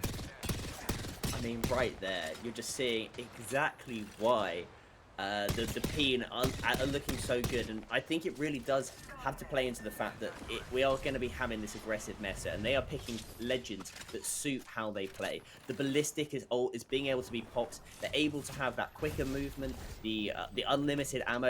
You're able to have the Ash and the Altar, who are then able to get you moving quicker and tying down players with that arc snare. It's a really great composition that they've got right now, and it's working extremely well for them. Yeah, it's definitely working out. Mercatron though is mega weak, but he's going to be able to get the chance to get some med packs sorted out. He's going to go back to full health, and then they're going to dip out for a second, using that once again. The altar, it's just getting used so often. We're seeing it used so well in positions where they're getting out, and they're not going to be facing up anybody anytime soon as they make their way into that zone here in core.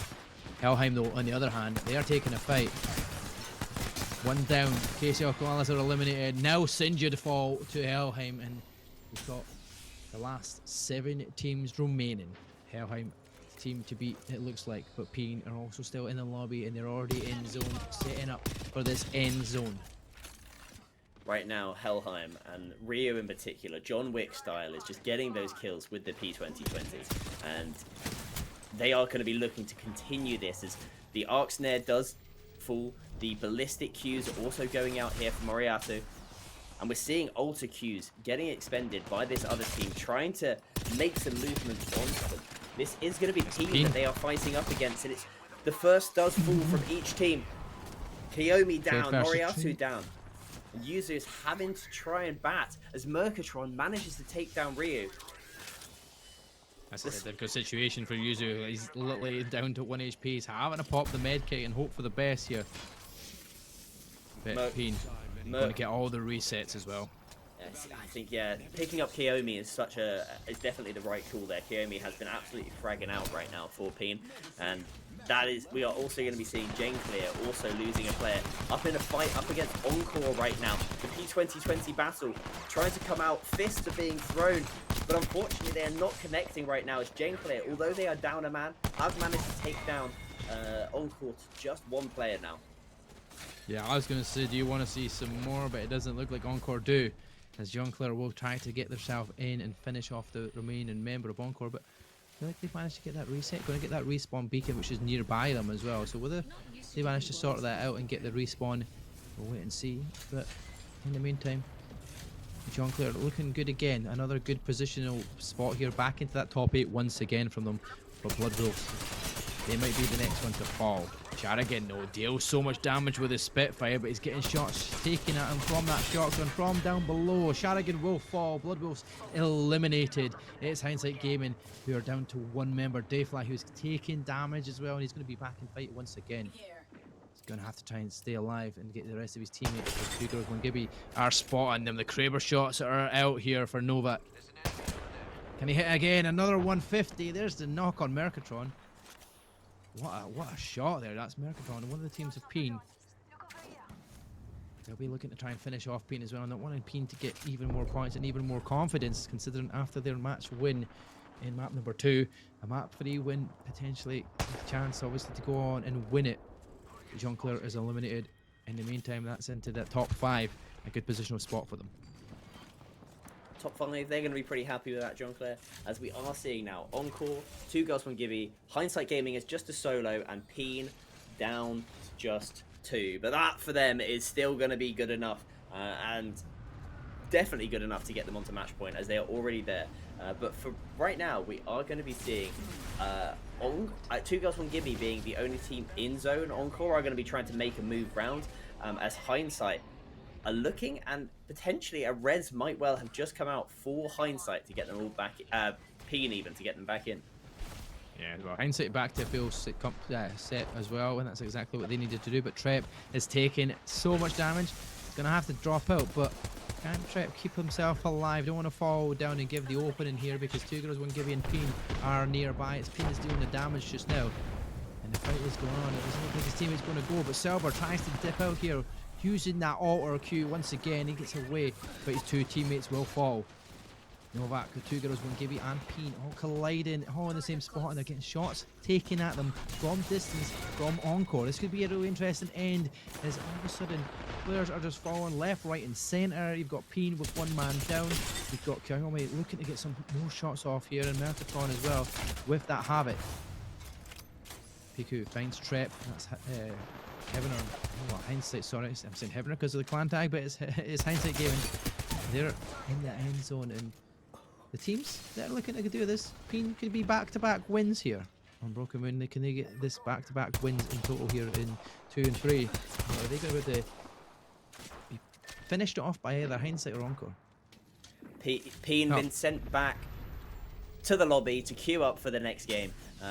But for them, they are going to be queuing in as the only team on match point. As more kills do come out, Hindsight is taken on, and we are down to our final squad. It is going to be Encore up against 2G, 1G, and Encore are your champions. Our first game on Broken Moon, but they are not going to be the story of this game. The story is going to be Peen, who are now onto match point.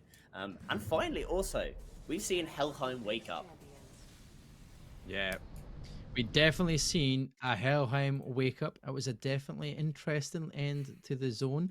We have a different winner again here on Broken Moon. So there's 3 different maps played, 3 different winners, and all 3 teams. This one, obviously, Peen definitely guaranteed that match point. Project Heaven were nowhere near seen. Helheim, though, with a great performance, might be up there in terms of points, but still not looking towards that threshold yet.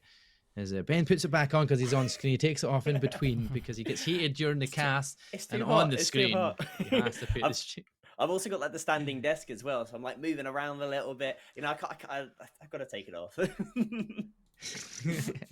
So, Ghost, what do you think of that performance there in Broken Moon, and who do you think stood out for you? Well, obviously Peen. You know, Peen just growing. That's all you can say. In their point game, obviously. Come on, what else am I mean? You know, every single game they're getting putting more and more points on the board, and it's quite scary to think that that's definitely are going to be our first team on match point. You know, none of us were predicting it. That's for sure. See in a minute. I could be wrong. Look at that. Word. 52 kills. Don't get me wrong, definitely working. 31. That's amazing too, but I mean, 52. the fact that Helheim basically had donut games for the first two. They really didn't perform in those first two to any standard that they would have expected. You said there about Peen growing. Helheim have grown into this tournament right now, and that is because of game number 3. And the good thing for them, 20 kills, was it? 20 kills and the obviously 3 points for the positional, but yeah, I mean that's a solid game. Absolutely solid. And I think the one thing to note is that they have done really well on Broken Moon in the past. I mentioned how they liked to land at experimental labs and push down to the foundry to whoever landed there. This time they've taken Cultivation, a slightly different POI, but still within the vicinity of the foundry. And what's the first thing they did? They pushed straight down there, took a fight up against Nappy militants, and did manage to come away with some points just to get them progressing. They then took those fights onto Project Heavener and other teams to manage to really cement themselves now into that top 3. And a good performance from Helheim. And I'm not just saying that and glazing because I have put them as my pick for the day. I mean, maybe not, but I mean, this is what you needed from them to do, right? So we've got our 2 predictions, Hodge and Ben, in that top 3 spot, but not at the point of match point threshold. The only team that's not been predicted by any 4 of us as casters was Peen, but the meta with that shift and that change is definitely working out for Peen. It's looking good, and Mercatron and Co are just looking to kind of dominate here and potentially look to win it here on Broken Moon. Do you see their chances there? Or do you see the teams starting to hunt them down now? Go on, Hodge. Ooh, to be honest, I'm not sure. I think Peen, they're very good at knowing what their win condition is, what their sort of goal is in different circumstances. Obviously, in that game, it was literally just to get those 8 points, get them on the board, and get that match point threshold. They did a bit more than that. They secured those 8 points and then just ran away, got themselves up to 70 points, and a good performance from them in that game to get themselves over the edge. But I'm very interested actually to see how the rest of the lobby is going to react to this. Maybe we're going to see our peak strategy, where you might get some swapping POIs coming through to help disrupt that. I'm not sure what the chaos is going to unfold, but this is obviously the very first game we're going to get to see it. What strategies are people going to pull out? Are they going to start to recognize compositions? I can't wait to cast over it and see it all unfold. But I'm actually going to bring up a point that I don't think we've talked about a lot, and that is Encore. Obviously, they won that game, but Encore so far throughout the summit is the best average placing team throughout all of the games that they've played. They have an average placement overall of 6.9 with 186 kills. So, they are still putting up a good amount of these kills. But for me, where their true power shines is these wins. They have the most wins across the summit over any other teams across the 6 weeks that they've played, picking up 5 wins across all of their games. And for me, when you start to see a team like Encore start to creep up that scoreboard ever so slowly, if they are able to find themselves on match point, a team with 5 wins across all the game days, I mean, you've got to be backing them as one of the teams who are more likely to come up with one of these wins. So Encore for me, if they're going to be taking their time to get cooking, if they get to that 60-point threshold, I could see them being, a bit of a contender, one that's maybe gone under the radar a little bit. So for me, I don't know, this could go either way. And, specifically in this game, I wonder if everyone is going to start targeting Peen just to sort of eliminate the immediate threat. But once you've got the immediate threat out of the way, there's a lot more that you've still got to worry about, like the likes of Encore.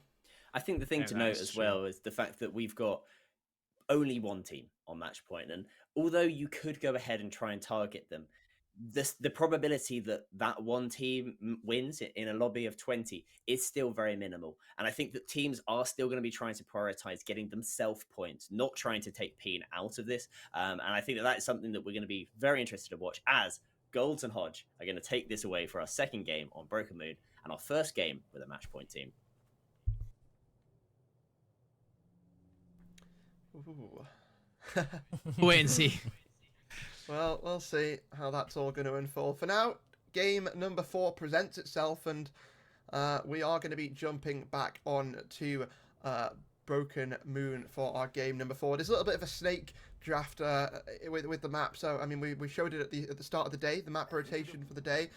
We are going to be sort of running through all of them and then running backwards through all of them afterwards. So we're starting our backwards rotation, if you will, with Broken Moon, and then going on to Storm Point and World's Edge after this. But for now, Broken Moon, we saw that unfold in the last game, typically presents itself, Gold, as one of our more aggressive maps that we have here at the Summit.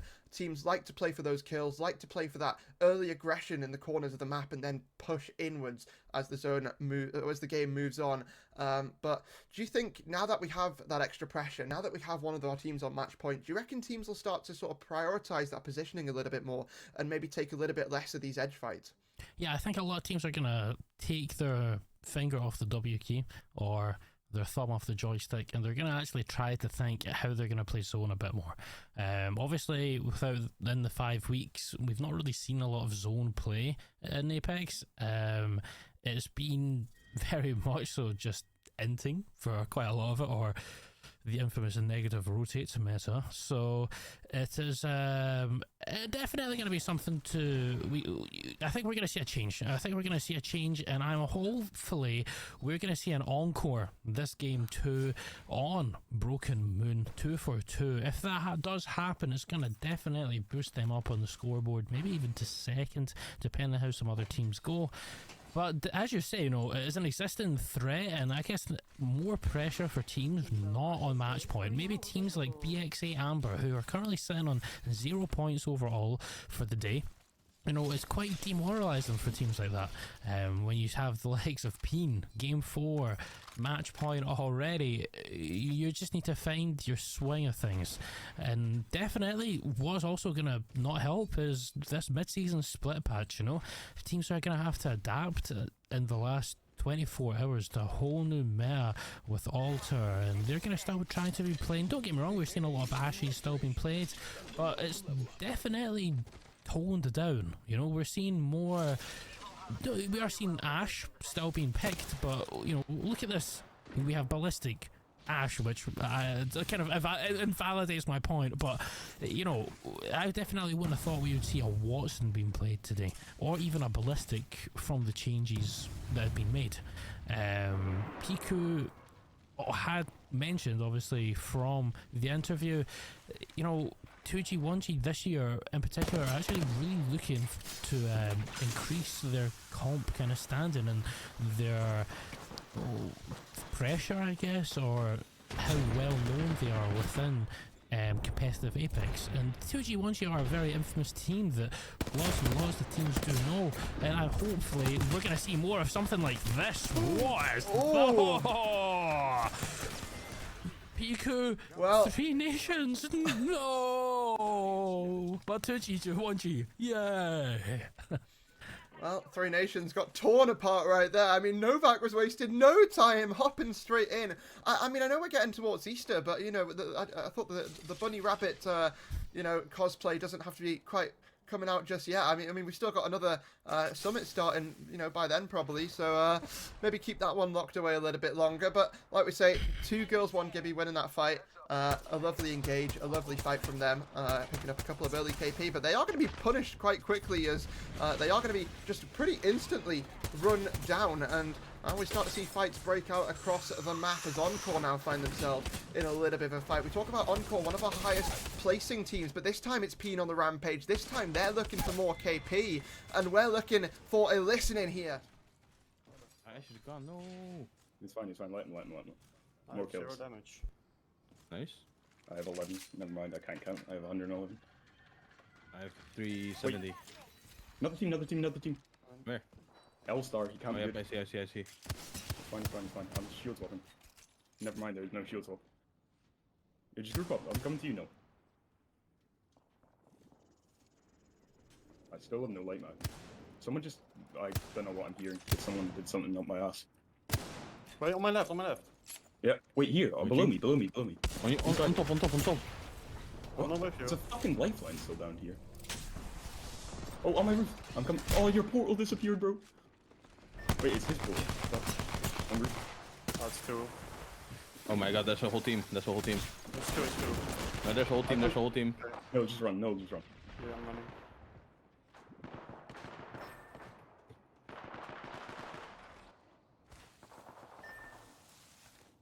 Yep, there's 3 alive.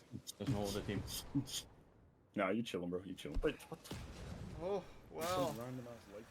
I mean, what a way to sort of conclude that listening there. I mean, you can hear the sort of disappointment goals in Peden's voices there. I mean, match point potentially slipping from their fingers here when they had that free opportunity, when they were the only team on match point, but they do still have one player alive getting out, so the Reses and the respawns might still have the possibility to come through and get a reset, but I mean, Peden not in a great spot right now. No, definitely not. Nolasso looks like he's going to be going back into Guards to get the reset back off. But that was quite a good call to disengage there. Oh my god, empathy. Show no empathy at all. What is... No, don't you dare. Please. Oh!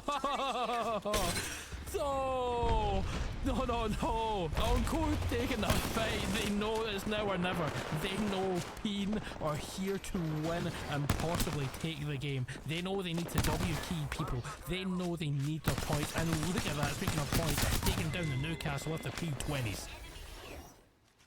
Well, teams will be very aware, seeing all these teams going out in the kill feed, that Peden has not been eliminated yet, and in fact, looking towards the map on my screen, they have in fact managed to get all 3 of their players back on their feet. Meanwhile, like we say, Encore slaying out some enemies and trying to create their own sort of win condition here. They've managed to get themselves a couple of KP and clear out Quarantine Zone, but now for them it's going to be about rotating in. It's going to be about getting themselves a good spot, a good win condition to start putting more and more points on the board. Actually though, when we look towards our zone here and you know, the sort of disparity of teams that we've got in this game, a lot of our teams are towards that southwestern side of the zone. It's quite busy down towards Cultivation, Solar Pods and the Foundry.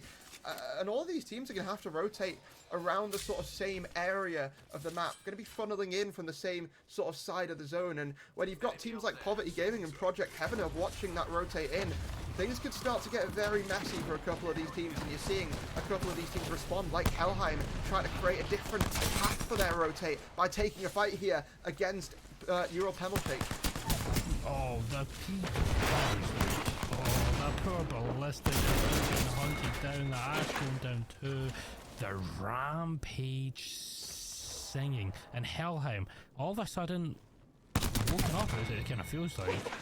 The Helheim that we've seen the first maybe 2 or 3 games was not this kind of locked in, you know. I think Helheim realised now they need to start to outperform.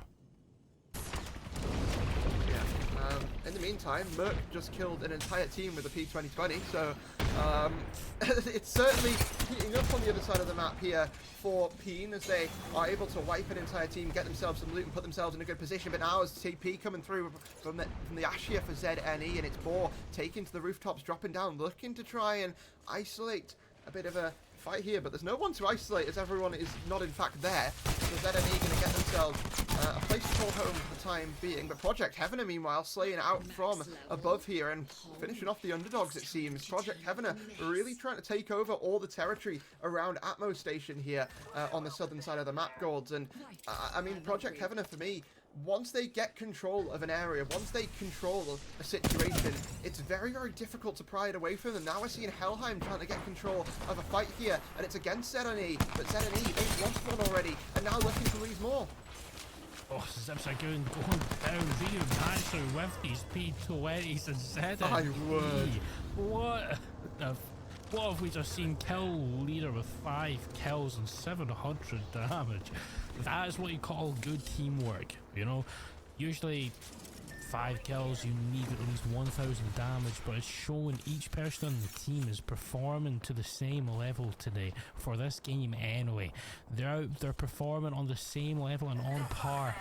This could be Helheim's game. This could be the points Helheim needs to reach. Maybe a possible other match point teams need no.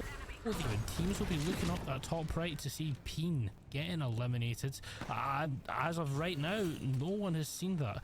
This is something the teams will probably be worried about. Paddy and Scald are both going down to the ring by Kiyomi. Peden getting kills on Bloodwolves, and then another kill going down to Hindsight. Getting 2 kills on Helheim. 1v1 possibly? 1v2. Well, Helheim It's all up to Marito here now to try and clean this one up, but it seems like it's just going to be the run away and try and get a reset play coming through. Helheim know the importance of this game regarding the current situation of the lobby. Remember, Peen still on match point. A couple of teams around Peen trying to chase those points and get themselves on match point. Helheim being one of those. They need to preserve this game. They need to try and get that reset, and they know all too well how important that is. So they're going to be backing off. For the meantime, we're going to jump on board with our match point contending team. The chance to win it all here for Peen, but well, they're going to be making their rotate through the edge. Reminder though, we are still playing all 6 games at a minimum to decide the rest of the standings. So even if Peen do win in this game, they will be removed from the lobby, and we'll just play for 2nd through 20th for the rest of our teams. Because remember, there is still prize money up for grabs, Gold. Yes, there's prize money up for grabs, and this is why teams to lock in. Teams need to be ready for, well, anything. Teams need to be ready to perform to their best ability. Genkler, a team we've not really seen much of. They're playing... I'm not gonna lie, I don't really know this map very well, but I think they're like in Terraformer? Ghostberg? Oh, Peen are in Terraformer. There we are. We're back on Peen, which is the team obviously on the match point. Nalasso, you're gonna be trying to take some fights here. Ash TP going over to the right. Now this is the thing with things like Ash TP, Alter, all it really is hard to kind of keep track of an enemy, you know. Oh, one going down, anti getting beamed again. These P20s I think are going to be the highest damage dealers of the day. The P20s are being used by everyone, maybe possibly the EVA 8 too, because Kaomi has been heating up with Skillback coming out. They need to... Who is this? Who is this shooting them? Who's trying to take this fight onto Peen? Encore. Encore. Back to where they won. Hodge. The classic ending we just seen last game too. Oh, well, here comes Kaomi diving in with the Eva 8, not finding anything right now, and it's all up to his teammates to try and clean this up. Peen, though, looking to establish dominance in this fight. Encore, the best place in team, but that does not matter against the power of the Peen. Maybe it will, though. One player left. No, Encore gonna fall to the ground here. Peen standing strong in the fight, and then getting themselves that reset. I love this strategy from Peen here, Gold. They recognize that if they just waltz their way in and try to waltz their way into zone, it's not going to go so well. So instead, they run around the edge of the map, just collecting bodies, collecting death boxes, and creating themselves openings, creating themselves chances. And for me, if Peen are able to walk away with this game, such a interesting fashion they've been able to do it with. But hold that thought a second. Project Heavener, they're getting siege taken to them here, and it is brought to them by Singed from the low ground. The Ash TP caught one of them off guard a little bit there. Synergy just got picked up there by Singed, and well, now it's Project Heavener, who, while they do have a Kraber, they unfortunately are only going to have 2 players alive. Please do it, Swip. Please do it for me. I need to see... I need to see it. Man of many talents. Oh, I need to see this. Please make the clip of Summit Match Point Finals. Make it now. Ryumatsu. Oh, Ryumatsu. He goes off the height though. And Yuzu looks to go down. Nalasso go down too. Merrick goes one. Kiyomi going down. Merrick is one. Merrick is gliding to freedom. Ryumatsu. What is in those P20? That's what I need to know. I don't know. My P20s don't do that, Hodge. Do yours? I know. No, mine don't either. Imagine though, if what wins, if they somehow get a reset from here, it's very unlikely. But imagine if a lifeline drone was the reason that Peen wins the summit and takes home the victory. But no, it is looking unlikely here. The chance of getting a reset is just very unlikely. It's almost impossible here, especially when you've got Helheim chasing you down with a Revenant here. Halo going to be popped by Merc to try and buy him some time. Jumps on the zip rail. It's going to evade capture somehow. Somehow, some way gets out of that situation, but it's just a matter of time before Yuzu picks him up with a P20. Peen gonna let that one slip away from them here, and now this opens up the floodgates for every other team in the lobby. The other 5 remaining teams, Helheim, Singed, Bloodwolves, Project Heavener, and Hindsight Gaming, to try and chase that scoreboard and put themselves on match point. Back onto match point. Here we go. Oh, hindsight. Oh, Swip. We missed it. No, but Swip with that Kraber. I need to see this Kraber. I need to see it. This is something that is going to unleash an animal in me. If I see Swip do some sort of monstrosity to someone, Sinjid have no idea what kind of beast is above them. Oh no, don't do it to me, Swip. Swip!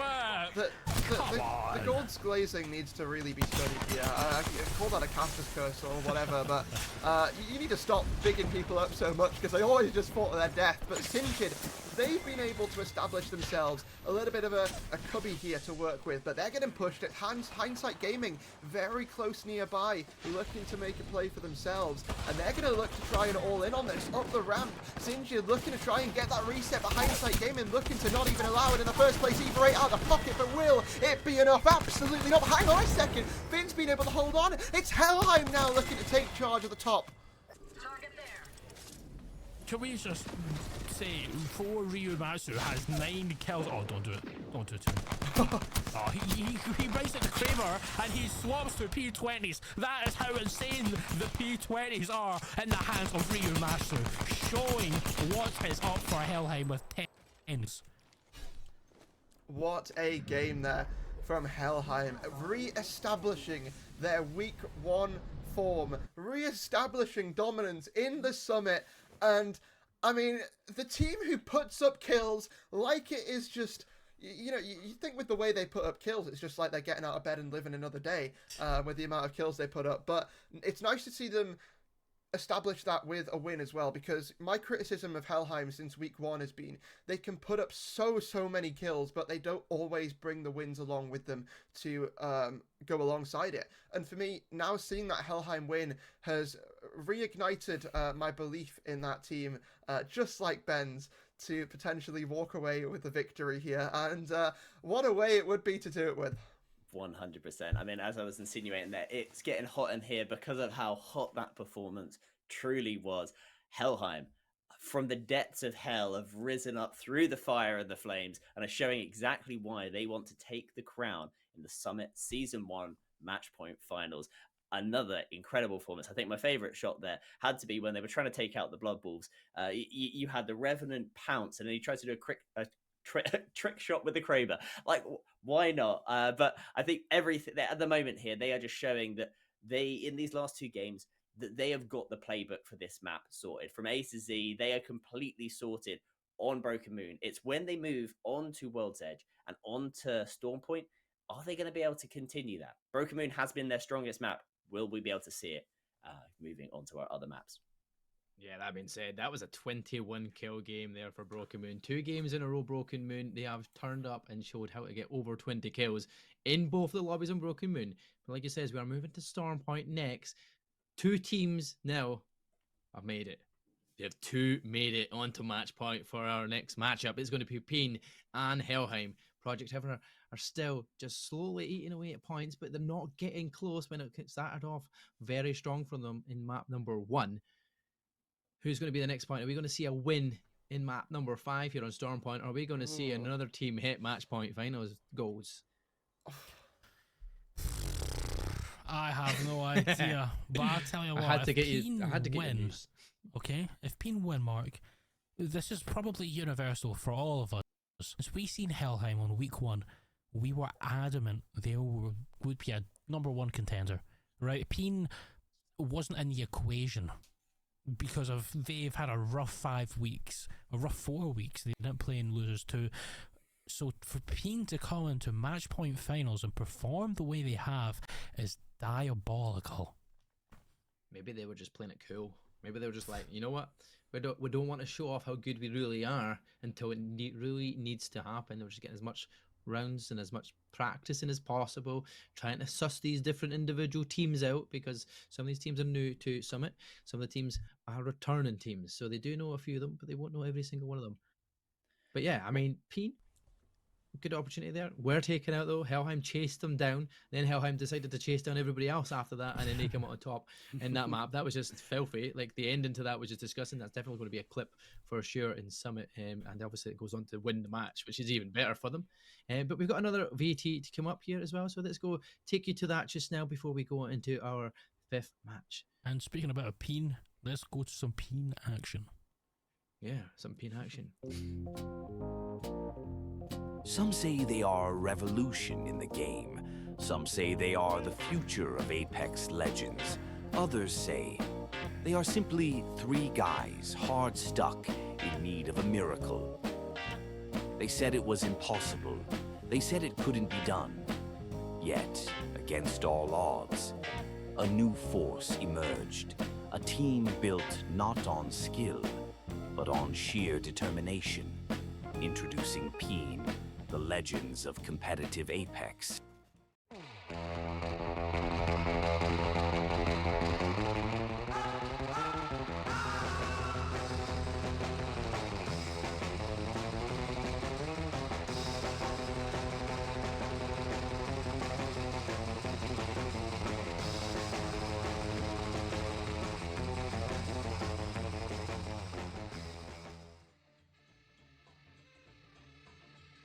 Masters of unpredictable strategy, pioneers of the legendary negative rotate for no reason meta. Their reaction speed is unparalleled.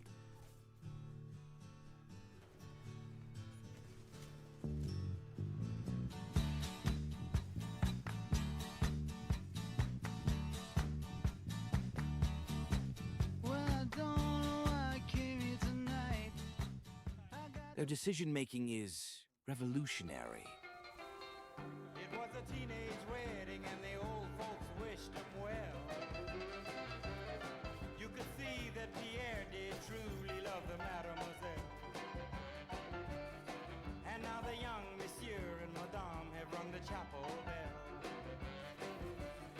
C'est la vie, c'est the old folks. Their communication is flawless. I thought you were singing that other song. Come on, put the radio on.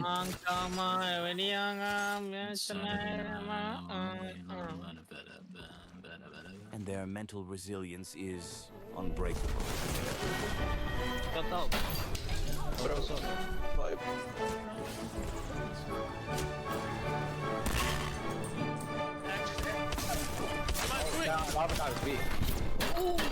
I like it. You need to come back. Okay. I'm getting into. But behind the scenes, there's more to Peen than just unmatched gameplay and questionable rotations. Let's take a look at a day in the life of Peen. The team starts their day with a strict schedule, ensuring everyone is awake on time. A nutritional meal keeps the team at peak performance. VOD reviewing allows the team to refine their strategy. I mean, he could have easily just moved out of the way there. Yeah, or he could have grown a fucking brain cell and realized he's standing in the open like a wet wipe. Poor guy. Bro never even got to finish looting the attachments with a monkey. Well, now he's looting the fucking main menu. The team then begins their essential mechanical warm-up. And finally, it's game time.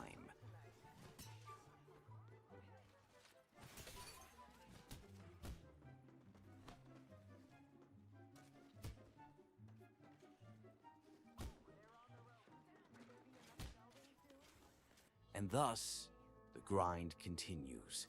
For some, it's about victory. For others, it's about survival. For Peen, it's about throwing one game at a time.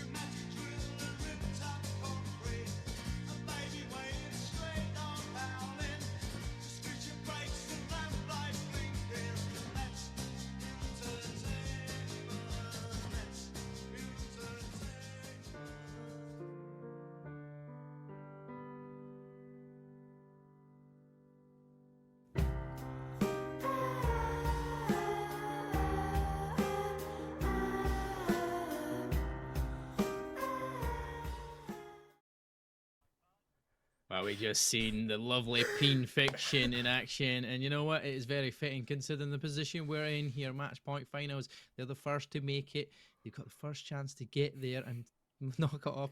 We see the Peen on the shoulder of Ben, but the unmatched gameplay, and obviously Merc playing from prison is pretty impressive. I mean, his prison food. I'm not saying that it's Scottish because of the Iron Brew, but pretty much prison food. Oh Well, God, here we go. maybe- Low blow. Oh, maybe the match point finals has been directed by Mercantino too, and that's the finale of Summit. Well, And Merck's just writing the script. I know he was trying to jump in other teams. You know what? He was trying to jump in other teams last week to sort of get their, try and write the script for them as well. He was trying to help them out a little bit. But no, he might be the mastermind behind the entire tournament. We'll have to see. Obviously, him and his team on match point. But I have to say, I've loved all the content pieces we've had so far, and I believe we've still got one more to go later on. But what an incredible video in general, and also just I love getting to sort of get some more of our players' insights here, and really bring out their personalities live on the stream. It's great. But we do have more games of Apex to roll through, don't we? And we have another one of our teams on match point, like we've already highlighted. And we're going to be ready to go with that in a second. But I wanted to get a quick sort of go round with every single person on the desk right now and just get one team, no explanation, that you want to see have a good game right now. And I'll start right now by saying Bonge Tigers. Project Heavener, he has to get a good one. Come on, another one. I'm going to go with a hindsight. I think I've actually been quietly impressed with their performances. I think that they've... No explanation? No explanation. All right, fair. Who cares about analysis? I don't think I need to send an explanation to this, but 3 nations.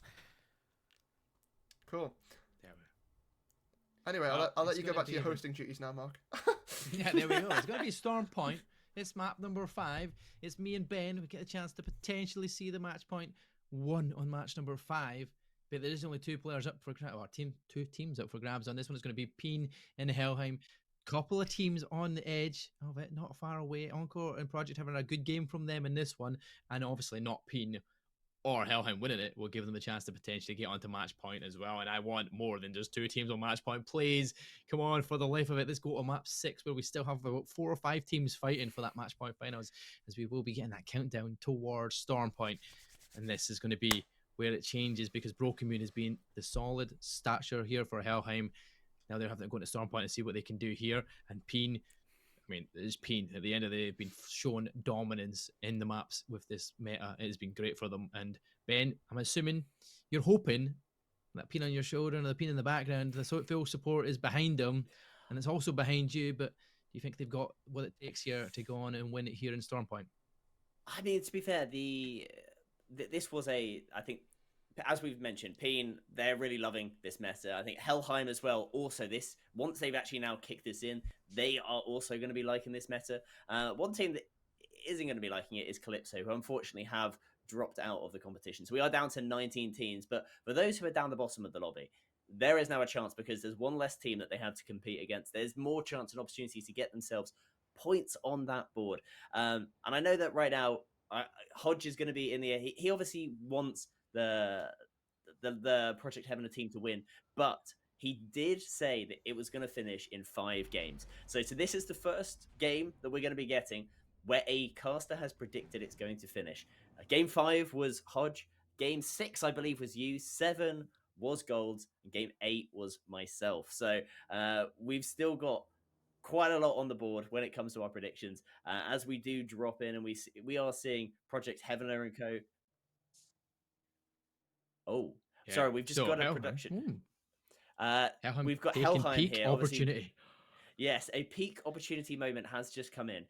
Singed, as you can see, are landing at wall. That is not their POI. Helheim have actually stolen their POI away from them, have sent them to the wall because of their win in game number 4. And we are going to be seeing Helheim landing at... And let me try and find where they're going to be going. It looks like a pylon land. That is a good POI. That is a very strong POI with a lot of loot and a lot of great rotation opportunities. Plus, they are now going to be sat very close to Peen. I was just going to say it. Right below them are going to be Echo HQ. It's going to be Peen. I mean, it's the top two teams looking for match point, and look where that zone pool is going to be. It's literally on the side beside Devastated Coast and Launchpad. Two teams that are fighting for match point are just on the edge, and they could be facing one another before they even get into these zones and be set up for that final zone. But I mean, that one team that I said, obviously in my prediction times, was Project Heavener in match number 6. So they need a good map here, get them past that match point, and then they could win it here in match number 6. That's the prediction I've had all along, and I still go by it, but we'll wait and see, because Peen and Helheim have definitely turned up a different form and are looking good so far today here in the match point finals for Summit, and they could easily win it on this map here, but it depends on if they come up against each other early on here. Helheim right now, not only do they take away Pylon, which is obviously a great POI with loads of loot, they also get the charge tower right at the bottom of it, which means they're all instantly on that with their ultimates, and they are now going to be able to potentially get aggressive onto one of those teams nearby. Yeah, let's see if they will get aggressive though early on, or if they're just going to keep it out here. There's not really any fights. This is the thing with Stormpoint, right? It's a little bit of a bigger map. Spread out players around the map, and nobody really taking fights early on as compared to what there is on Broken Moon, which we've seen chaos from the get-go, which is great to watch, it's great to see, but it means that the gets finished very quickly. This time round, it's not going to be the case here on Starpoint. People are going to have a chance to loot their POIs and get around and do some things. That being said, though, off the map, there is going to be a few players and teams facing off against each other. That's KCL Koalas, who we jump on board here, taking a fight towards Anti-Clan. You can see the shots coming across with them. A few shots getting hit from Spicy Chicken, but at least they managed to get into the trenches and avoid any more further damage just now as they tried to close the ground towards the Anti-Clan.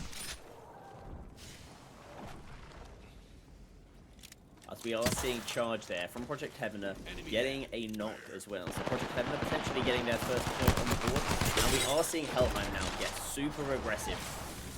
Going down, and they've brought down their last one. Helheim have taken down the first player from Peen, and the second, and the third. Peen are your first team to topple, and that is going to be Helheim, who are the destroyers of this Peen and this run for the championship that Peen have been on. Helheim, they basically took the first 2 games off, and I think they basically went, you know what, Peen, have a go, and if you can't do it, we're going to come to you. Yeah, come and have a go. We'll think you're hard enough, but if you're not, we'll take you out. And that's exactly what they've done. Helheim taking out the director, Quentin Mercantino himself.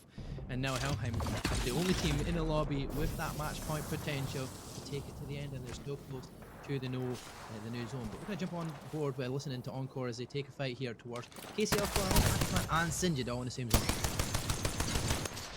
Походу нету никого.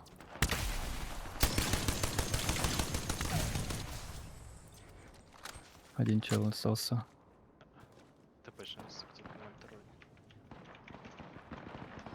Слева, Он слева. у нас позади. ТП стейкнуть? Да, давай. Хотя пойдем на 20 секунд. Помало одного? Одно хп там чел? Окей, го пофайтим. Если что, ТП нажмем. XFL.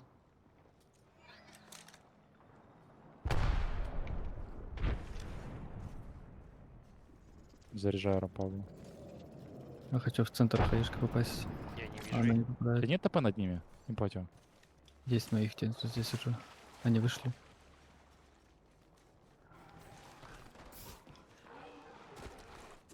Он налево идет.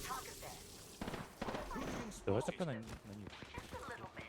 Oh, these opportunities there, Encore. The 4 teams around them. Not really any fights coming out of that, though, surprisingly, considering there's 4 teams around that area. But, I mean, it falls to the place Anti-Clan and KCOL Koalas will rotate out towards Checkpoint Way, and Encore now will just use the ability there to get close up and personal and follow on towards where Anti-Clan and KCOL Koalas have made their way towards. Couldn't decipher what was being said, but I'm sure if you are listening and you understand the language, I don't know if that was French, is it Spanish? I don't even know. I'm not entirely I'm not very sure good with either, language but pickups. I'm not good with language pickups. I'm dyslexic and struggle with English, let alone other languages. So English? What's that? that's a proper Scotsman right there. As we all see 3 nations right now repping the Revenant as well. They've seen the success that both Peen and Hellheim have had. They're hoping that they can replicate it, as they are going to be up against another Revenant, and that might well be Hellheim. It is indeed. We are seeing Rio right now pushing straight onto the height and trying to take it to the Three Nations. Shots coming down, and Aaron does fall to Moriato. I mean, at that point in time, it was looking good for them. They did have a couple of knocks for Team of Three Nations, but that being said, there's the Annihilation coming in here, and now finisher from Morito on to Aaron will be finished off. Dylan's getting some shots off with the sniper. The Sentinel there is going to be knocking Yapuri once he finds Olympia as well, following that, wherever that fight may be. But Hellheim, so trying to chase down Three Nations from above, going to take that zip up here and try to chase him down. And obviously, Morito maybe looking for more kills, because Three Nations and Jonkler are down there towards Devastated Coast as we make our way towards them. Hellheim right now landing over here at Devastated Coast. They are going to be potentially getting to a little bit of a sandwich where there is I think one player remaining of the Three Nations squad, and Jane Clear are going to be in their sights. But we are on board right now with the anti-clan, who are going to be locating themselves right now. Oh, wait, no, we've left anti-clan. You know what? We're forgotten, because we're back on with Hellheim. We've taken it to Jane Clear, have taken the two of them down, and there is going to only be one member left of that Jane Clear squad, hoping to get away and maybe get a reset over towards Echo HQ as anti-clan, who were in a fight up against Project Heavener. So that might well be a fight that does break out very shortly. And they're all close up and personal off the top of the map there, but Hellheim finishing a couple of players off there. And now they're just surrounded by two individual members, but Anti-Clan does have one member down. Monkey's getting weakened, but he's going to be able to pop that med kit. It's going to be Project Heavener trying to take some opportunities here, finding these kills. Knocks out Xeno for sure, and that charge will use the ability to close the gap and try and get out of harm's way, because he was quite weak and needs to pop that shield and that battle ray, and obviously a med kick as well, because you don't want to be in that situation where that med kit goes, you're no longer alive, and it's good for them, because Project Heavener want to stay in, get as many points as possible, and they're needing to get towards this match point finals here as well, so that it can continue. But that means they do have to make sure that Hellheim do fall in the lobby at one point, and they'll be hoping that some of the teams can do that, because they're on the other side of the map from them. Right now, Project Heavener are hunting the remaining members of Anti. They're going to be looking everywhere they can, trying to find them, hoping that they've got X-ray vision to maybe look through some walls. They can see, obviously, some portals coming out from the altar play, but for now, Project Heavener trying to hunt down Anti, who have had a bit of a struggle of a day. I think that's the best way to put it. Yeah, they definitely do have a little bit of a struggle going on, but let's see. Can we see the struggle change around? There will be a change of circumstances potentially as well for them, but we'll have to hope for the best. Morito's taking some damage. I don't know where he is in the fight with at the moment, but Hellheim, who were fighting against Jonkler earlier, Jonkler are eliminated eventually, but they do see the player above top. I think they're trying to get the little peak of advantage over at the top of the building. Is Rio Matsu. Still has that P2020 in his pocket, as always. You don't see Rio with the P2020, you'd be surprised there. Yuzu will take the ability to try and shoot on in. Starts chasing for a kill. Will be the first to fall though. Ryumatsu now trying to add one back though. He does not physic and negative growth as he comes in. Nappy Militants are eliminated.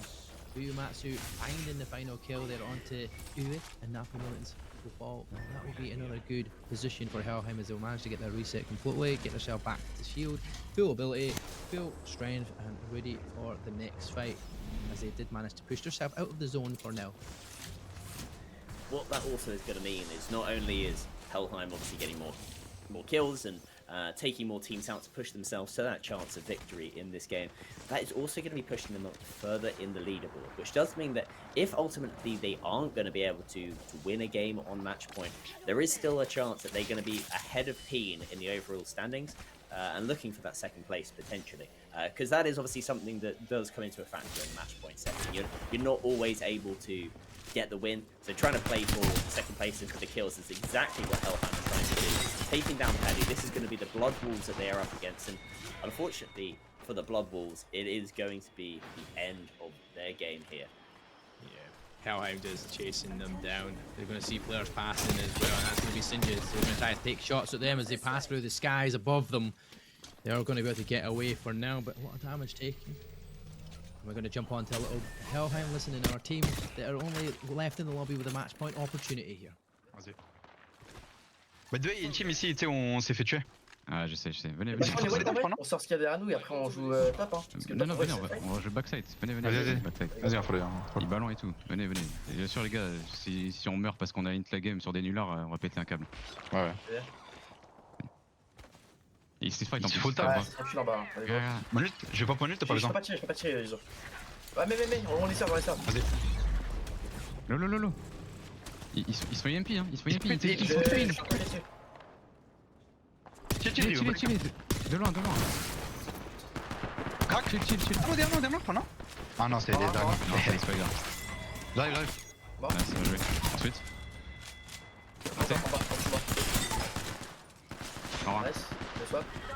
En bas, juste moi, à la porte en bas, Je le push de l'autre côté. Échec ta les autres. Il est par là. Je le prends? Ouais, je le prends, Nick. Ouais, prends.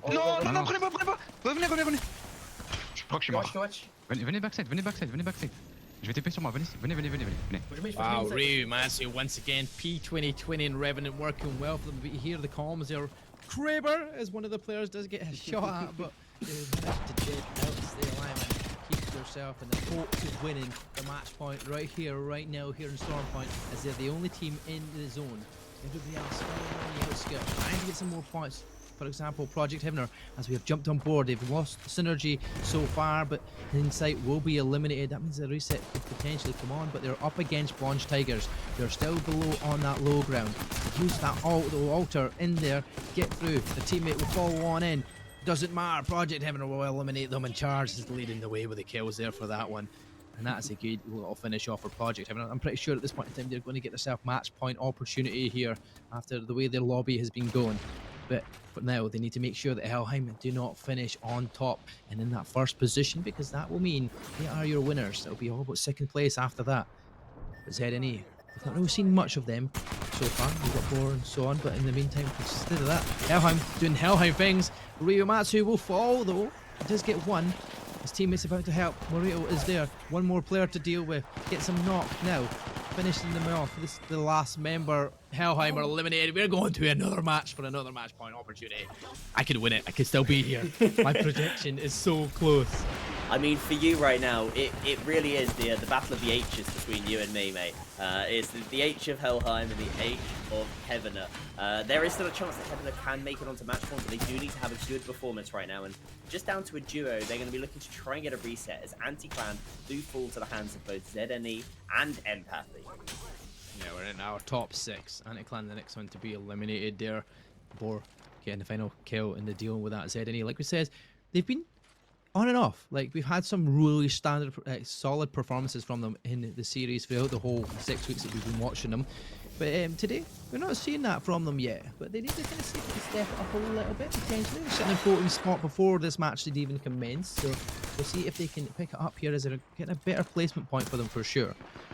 But we're on board with Encore.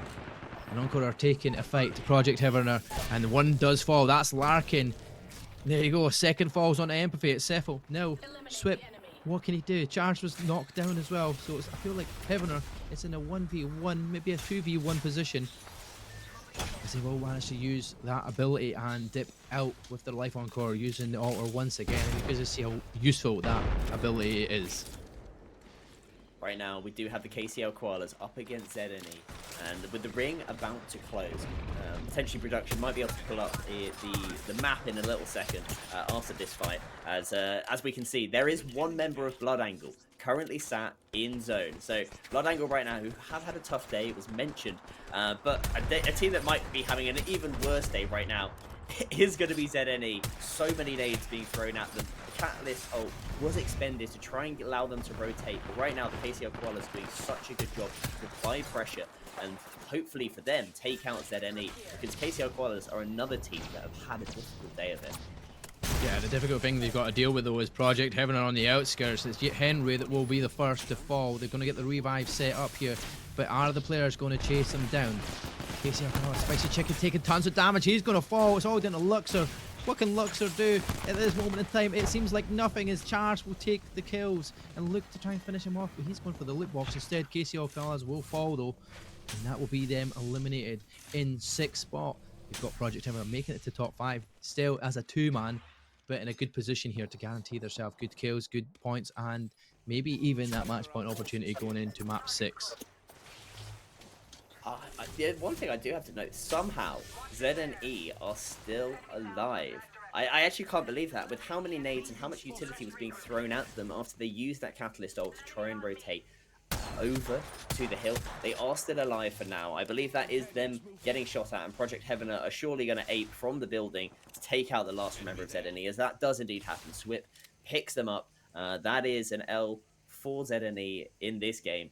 But a top 5 is not the worst performance, and will hopefully give them some confidence that they'll be able to push their way up in future games. Yeah, definitely a better performance this time around. Top 5, you can't grumble at. I don't know how many kills he got along the way as well, but it's better than the positions previously in the maps. But we're in our top 4 now. We've got one team that's going to be closing in on that match point opportunity. You've got 2 Girls, 1 Gibby, Encore, and Blood Angle. I think Blood Angle as well are down to 1 member. So you've got total 9 players in the lobby, split between 4 teams. And that's Amber. It's in the crypto, high in the sky, above the trees. Does this mean that he's not findable on the map?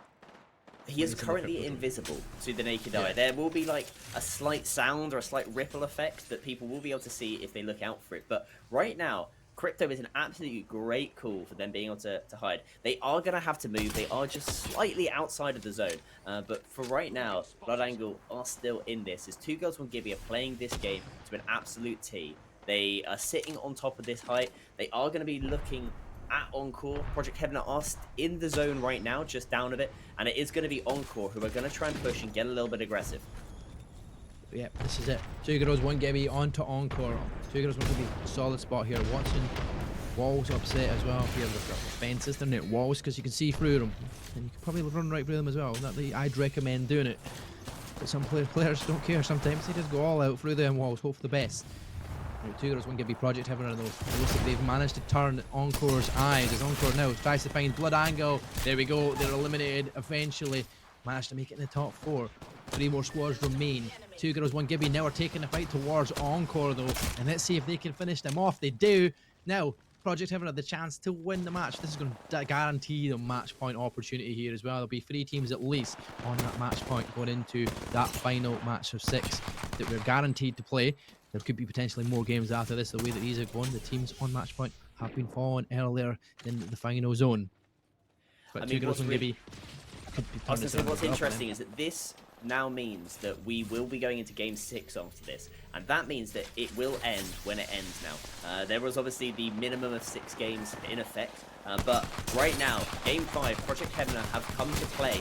They are going to be going down to a 2v2 right now. 2 Girls, 1 Gibby, they have got the Ballistic still, and the Watson, which obviously is a very different pick to that of Project Heaven.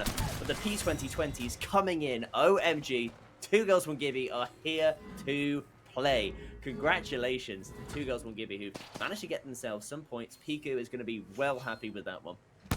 Yeah, I mean, I'd be very happy if I was them. Now, we've got 5 games played, 5 different winners, and the potential of 3 minimum teams on match point going into map number 6. Golds, did you see a 2 Girls, 1 Gibby winning the map? I did not. I thought Encore were going to win. I really did. I was quite keen. Originally, I thought ZNE, and then Zone kind of pulled less launch site, more south, kind of southeast, and then that's when I thought, okay, Encore might win. But 2G1G, as Ben said, played it to an absolute T. They knew the script.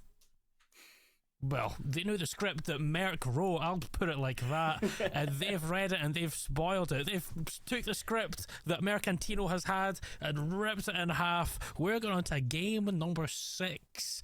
Hodge, what was your thoughts of that game too? I can't lie, I might have cursed Helheim. I went and typed in the caster chat. Halfway through the game. Yeah, I think Helheim have got this game. And that was because they had half the zone, like, to themselves, unchallenged. And then they went and did the Helheim thing and started running at teams.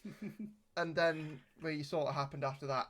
So I think what Helheim sort of happened to them there is it seemed like they sort of shifted towards a zone play style based on how close their POI was to zone, and then got a little bit confused with their plan and started just pushing teams. even though they already had, you know, pretty much God spot in zone. So for me, it's a bit of conflicting playstyles, and because they play this AP playstyle so much, it can often be a little bit difficult to sort of step back and say, that's not our win condition. Our win condition is just playing safe, playing for this space that we can hold for the rest of this game, and you know, maybe shifting that playstyle up a little bit, and unfortunately they weren't quite able to do that. So like we say, 2 girls 1 Gibby walking away with that game, and what a game it was for them, pushing themselves up that leaderboard, and we'll get a look at that in a second. But I really enjoyed that game start to finish. I think it showed the best and maybe the not so great of some of our teams, and we are going to get that leaderboard on our screen right now, updated and all. We will have into the next game 4 teams on match point as Encore squeaks on through. And you know what, do you guys remember what I said about Encore earlier on? It could be happening. I mean, what was really interesting there is Encore pushed onto the remaining players from that. I think who was it again that they were fighting up against? Was it Bonch Tiger? I can't actually remember now who it was. They pushed up against the last remaining players to snatch themselves the 3rd place spot and get a couple extra kills, and that is what has actually pushed them into the 60 point mark. Yeah, definitely. I mean, you were saying it there as well, right? Encore, you thought we were going to potentially win that gold, so they've managed to get themselves into match point, though. 61, just over that threshold and no more. But 4 teams going into map number 6, on to World's Edge, for their chance to win match point finals here in the final potential round that we could see.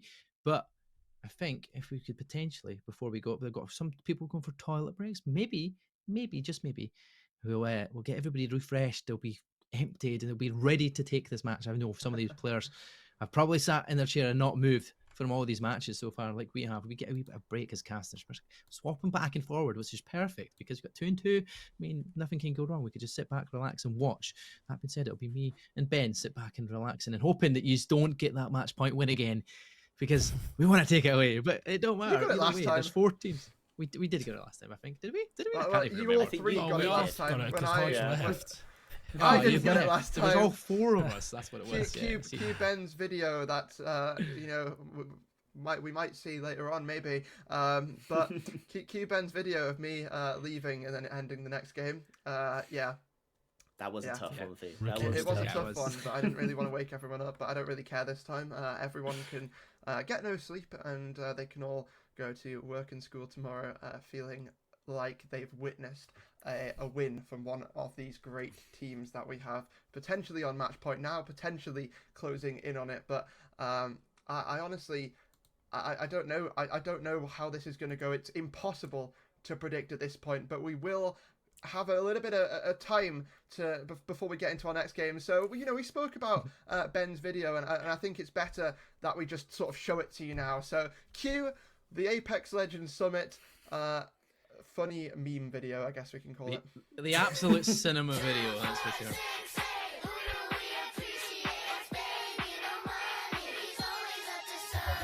Baby, no money, got money, I'm a paradise. 3 scoop, creatine, steam room, you can have 3 bad thoughts, giving me triceratops. 3 short kings in the squad like Eric. I'ma take your chick like a thief in the night. You off, I'm on, it's the circle of life. I'm on top of my shit, yeah, I'm crossing the line. Yeah, I'm BBNO, one of a kind. Mr. Zero, bro, make a typo. My girl got a girl, she a nympho. Ain't too good, I think I need lipo. Prop 1, 2, 3, 4, I'm a psycho.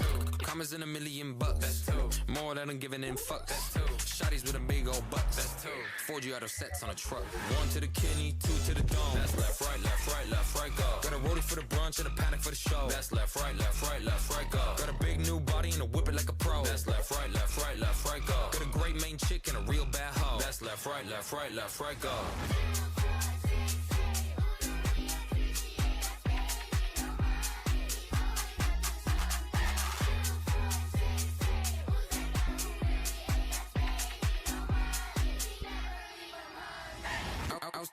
Outside sunny with a shine, it's sunny with a sweet new honey like ooh la la. Don't walk unstraining, doing pingers at bunnies. Yo man, I'm sunning cause I'm really that guy. Only on fast, love cheese, went keto. Pat my fur like a pussycat pico. Funko, pop that pussy like Clico. Dust on the table, I ain't talking no Cheeto.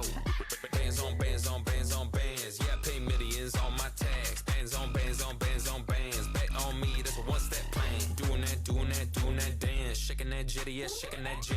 taking advance. So much cash, it'll put you in a trance.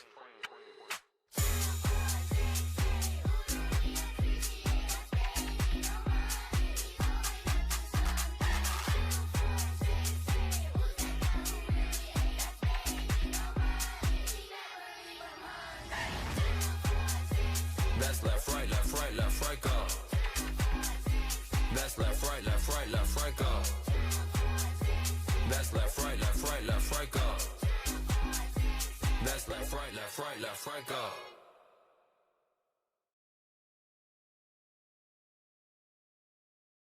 Oh my god. Ben, that is some class Cinema. production there. That is, I couldn't agree more to pretty much 100% of them there as well. It's absolutely phenomenal. Well done. Good bit of play from you. I mean, that must have took some time to think about it all. You've had it all in the script in your head and you've somehow remembered to put it all together in the end. That's top notch. It was a great fun to pull together, and I'm hoping that everybody that was featured enjoyed it. Those of you that weren't featured, maybe you will be in the season 2 video that I'm undoubtedly will be making. It seems to have had a pretty good reception on Twitter, so I will be back, I'm sure, for season 2 to make another one. But it does sound like we might be going in to our game number 6. This is going to be, of course, Golds and Hodge. You are going to be taking this away. Game 6. This is where the Mark of G, the one and only, did say it was going to finish. Obviously, Hodge's prediction with Game 5 is out the window. So for me and Golds, we're hoping that this is not going to finish, because we've got a Game 7 and 8 right now on the cards. But Mark of Golds, G, you need this is your time. I think Golds needs 3 nations to get about 100 kills in the lobby to get a chance of getting. You're taking the words out of my mouth. Sorry, Sentinel. Sorry, Sentinel. We'll see if they're going to be able to do that. Right now, we're jumping into game number 6 because our teams have fought a long battle so far across these 5 games, but our minimum game threshold has now been broken. It's been teared down among these trees and tropics of Storm Point that we just witnessed by 2 girls, 1 Givey. But now we will close our day out at the peak, at the summit, when the final shots are fired. But will it be now, Golds? Will it be later? Game number 6 getting itself underway, so let's load it up and find out who is going to take home this game as World's Edge presents itself here for potentially the last time this season. Potentially. World's Edge. This is obviously going to be game number 7 due to the snake draft, so maybe possibly one more. However, this could be a final game. You know, we've seen Peen play pretty well in the first game of the day on World's Edge. So are they going to continue that momentum and they're going to keep that heat going? We're definitely going to see. There's a lot of now competition to what was before. You know, with themes being on match point, we do have Helheim, Peen, Project Heavener, and Encore all reaching that match point status.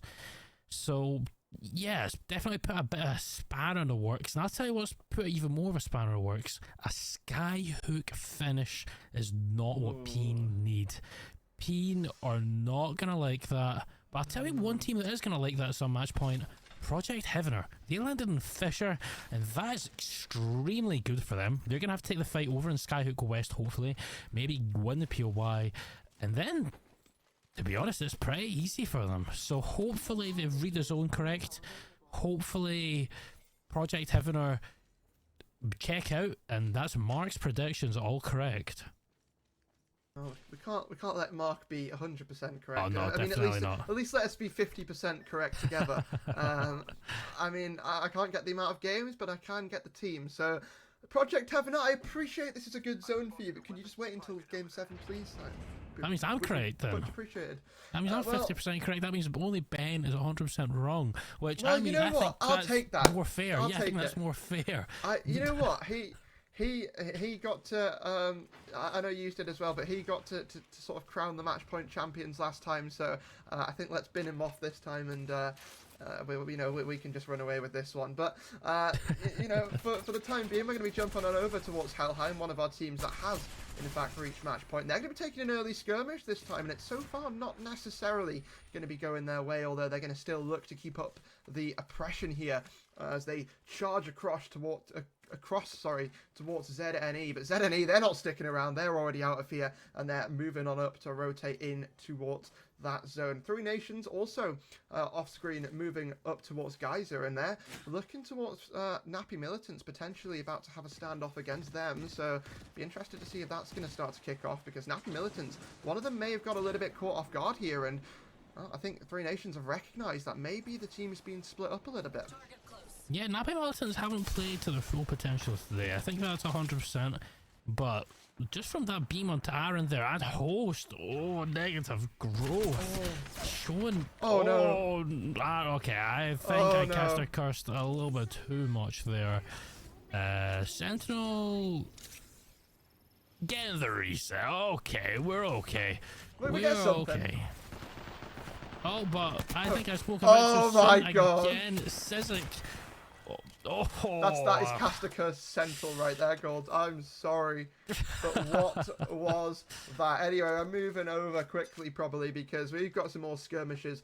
It's Anti-Clan being felled by the KCL Koalas. It is going to be an off-screen death as Anti-Clan gonna be falling down and out of this game already, so they're not gonna get any more opportunities to make progress towards match point. They still have a long way to go, and well, they're gonna be wishing everyone else but the 4 teams on match point is able to close out this game. And you know, one of those teams could be 2 Girls 1 Gibby. They are not on match point after their game last, you know, their game number 5 that they just played the last game. And they need a pretty decent game to get there, but we, for the moment, are going to be jumping on over to Peen on top of Lava Siphon as we have a listen-in prepared for them. No beds. Bro, where is it, man? There's like 50 flipping guys just sitting back there. I mean, realistically, we play left and win the end. We just go down 3 and then thermal and all that shite. I only have 2 balls. Alright, go back to 3. When do you have one? Well, I love the comm there in the listening. It was, where is everyone? It just shows what Peen's game plan is going to be there. But moving over towards Helheim in Skyhook here, Golds, and well, they've taken top charge on the rooftop and already looking to push in. Yeah, they're taking an early rotate. This is what they kind of need to do. Look who it is. It's Heaven or 2. This is getting a what's the word? A potential threat out of the game. But I don't know if you noticed during that Peen listening, Hodge. Oh God, Helheim going down to Synergy. Oh no, it's 2v2. Helheim versus Synergy and Charge Rifle. Looks like Helheim are going to back off. They're going to craft banners. They're just going to try and reset. I don't blame them. I would definitely not want to take the fight. Encore 2. Oh, again, Shaw, I don't know what the heck you're shooting. A Pathfinder. People are playing Pathfinder now. Everyone crazy. Meta's changing up on Summit as we speak for game number 6. But as I was saying, Hodge, Merc has changed his in-game name to Mercantino. What an absolute legend. Sticking to the bit for his VT. Very well played. I had to laugh when I seen that. I did. But Encore, the team that we know are already on match point. Oh my God, Sephel. That. Oh, don't you dare do that again. Please, just. No, don't. Yeah, okay. Just let him go away. Let him go away. You can get the kill later on. Well, some fights starting to brew here across the map. It is Peen taking a fight. Hang on a second. Jenks playing for the rat strategy, but it looks like Peen have sort of got them.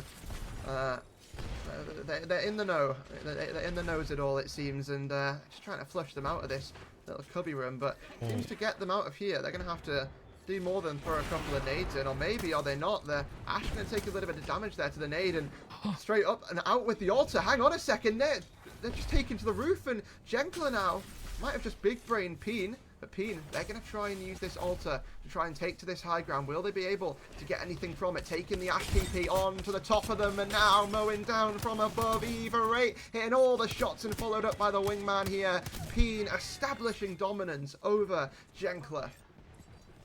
Definitely. That was a great play from Genkler, but all of a sudden, Peen did a full 180 turn. They did the exact same play, which the Uno reversed card them pretty much. They did not expect that at all coming from Peen, and either did I, to be honest. But something that I really don't agree with still is Peen on and he's trying to hide. Bless Genkler. I like the passion. But they are still in thermal station and zone 2 closing. They're more than aware now that it's going to be a Skyhook West kind of finish. KCL Koala is going to be chewing it on to 2G, 1G, which they actually needed a pretty good game here to qual for match point. So this isn't the best situation, Hodge, for 2G, 1G. I think they need to just leave, reset, and then play slow, play for placement, try and get an okay placement with a few kills, not too many. Oh, and they're getting the scan too to fish out the rat. And there they are. Oh! Get the kills. Oh, Henry getting the crack. Oh, but no! he falls. No! Oh, that's we can add that to the sort of funny moment at the end of the summit. Little bit of an oopsie, but not gonna cost them at all, and just a little bit something to laugh at there.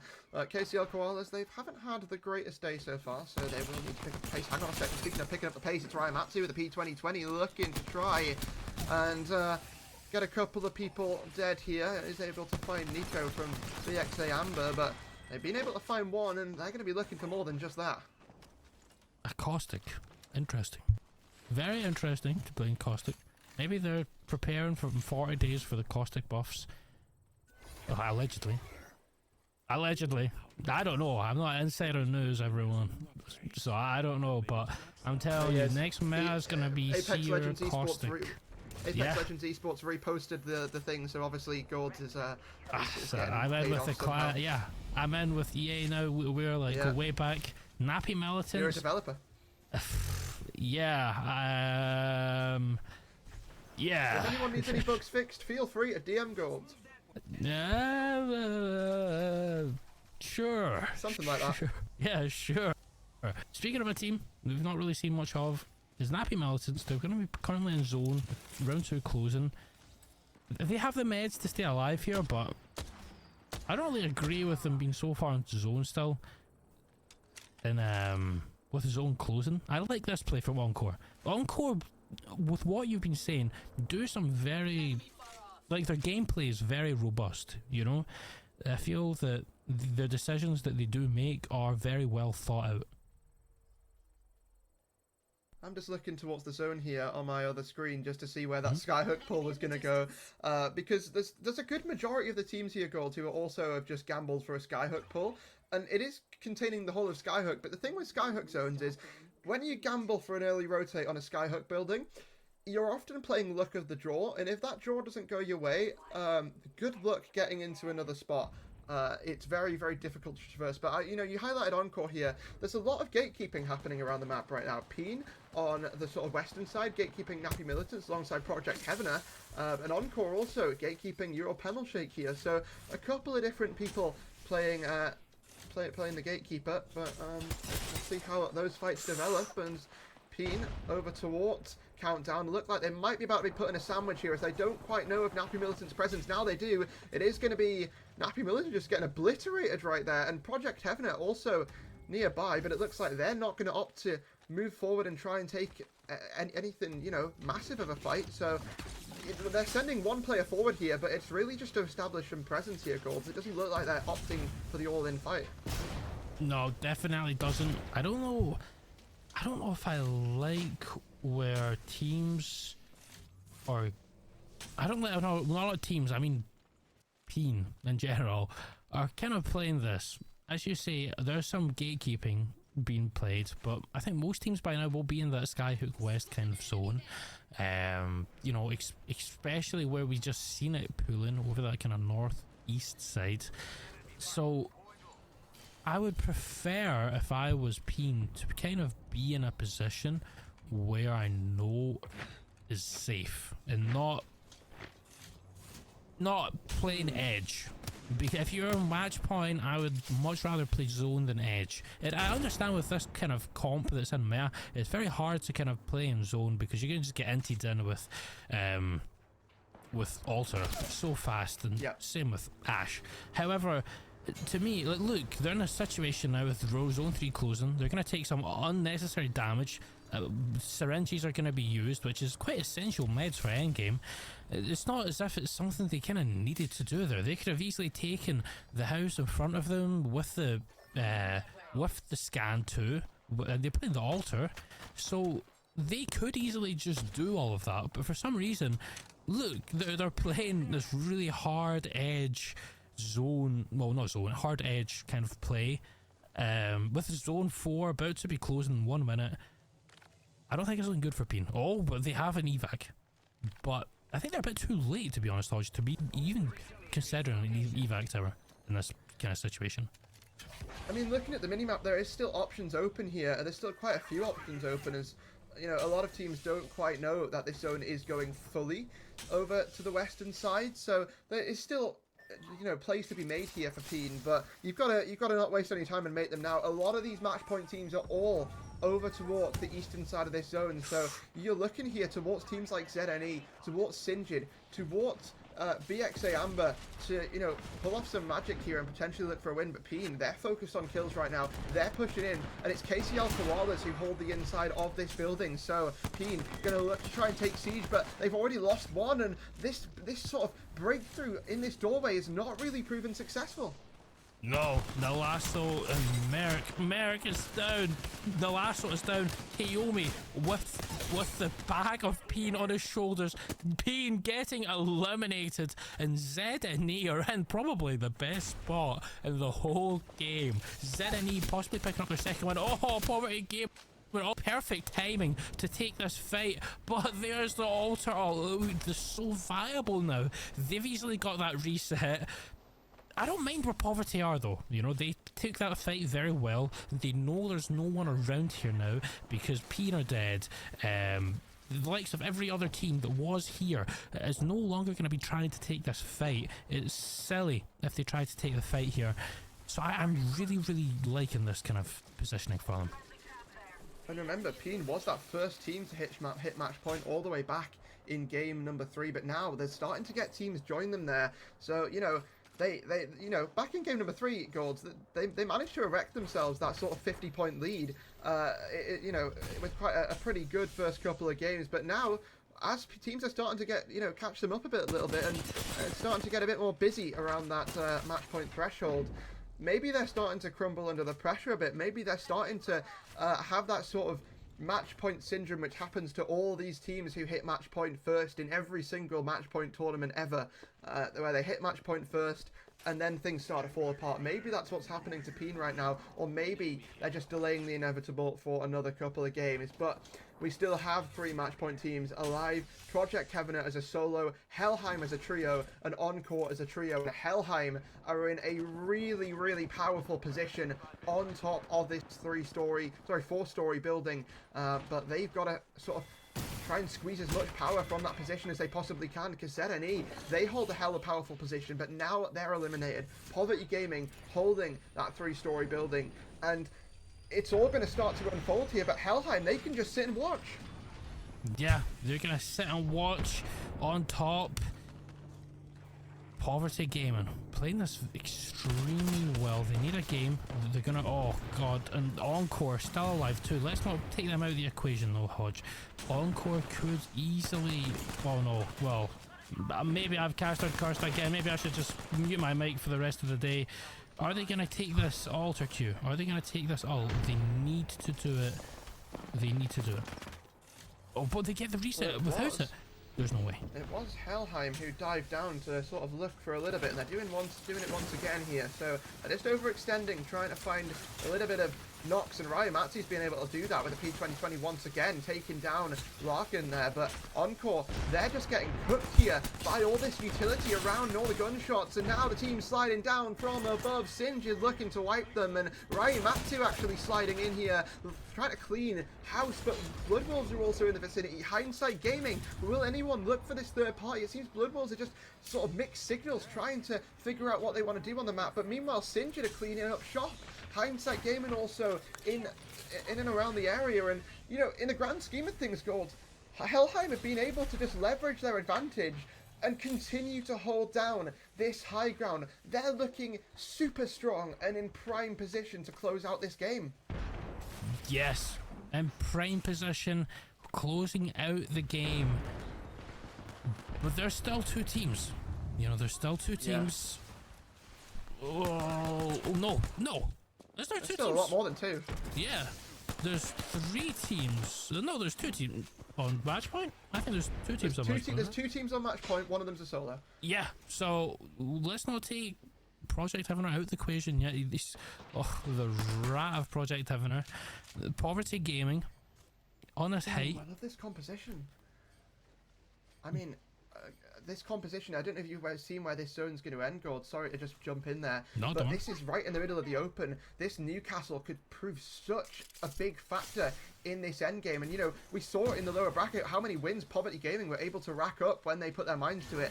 Poverty Gaming could go huge here with this utility, but they've got to make it work. Well, they make it work. Can't hold the storm.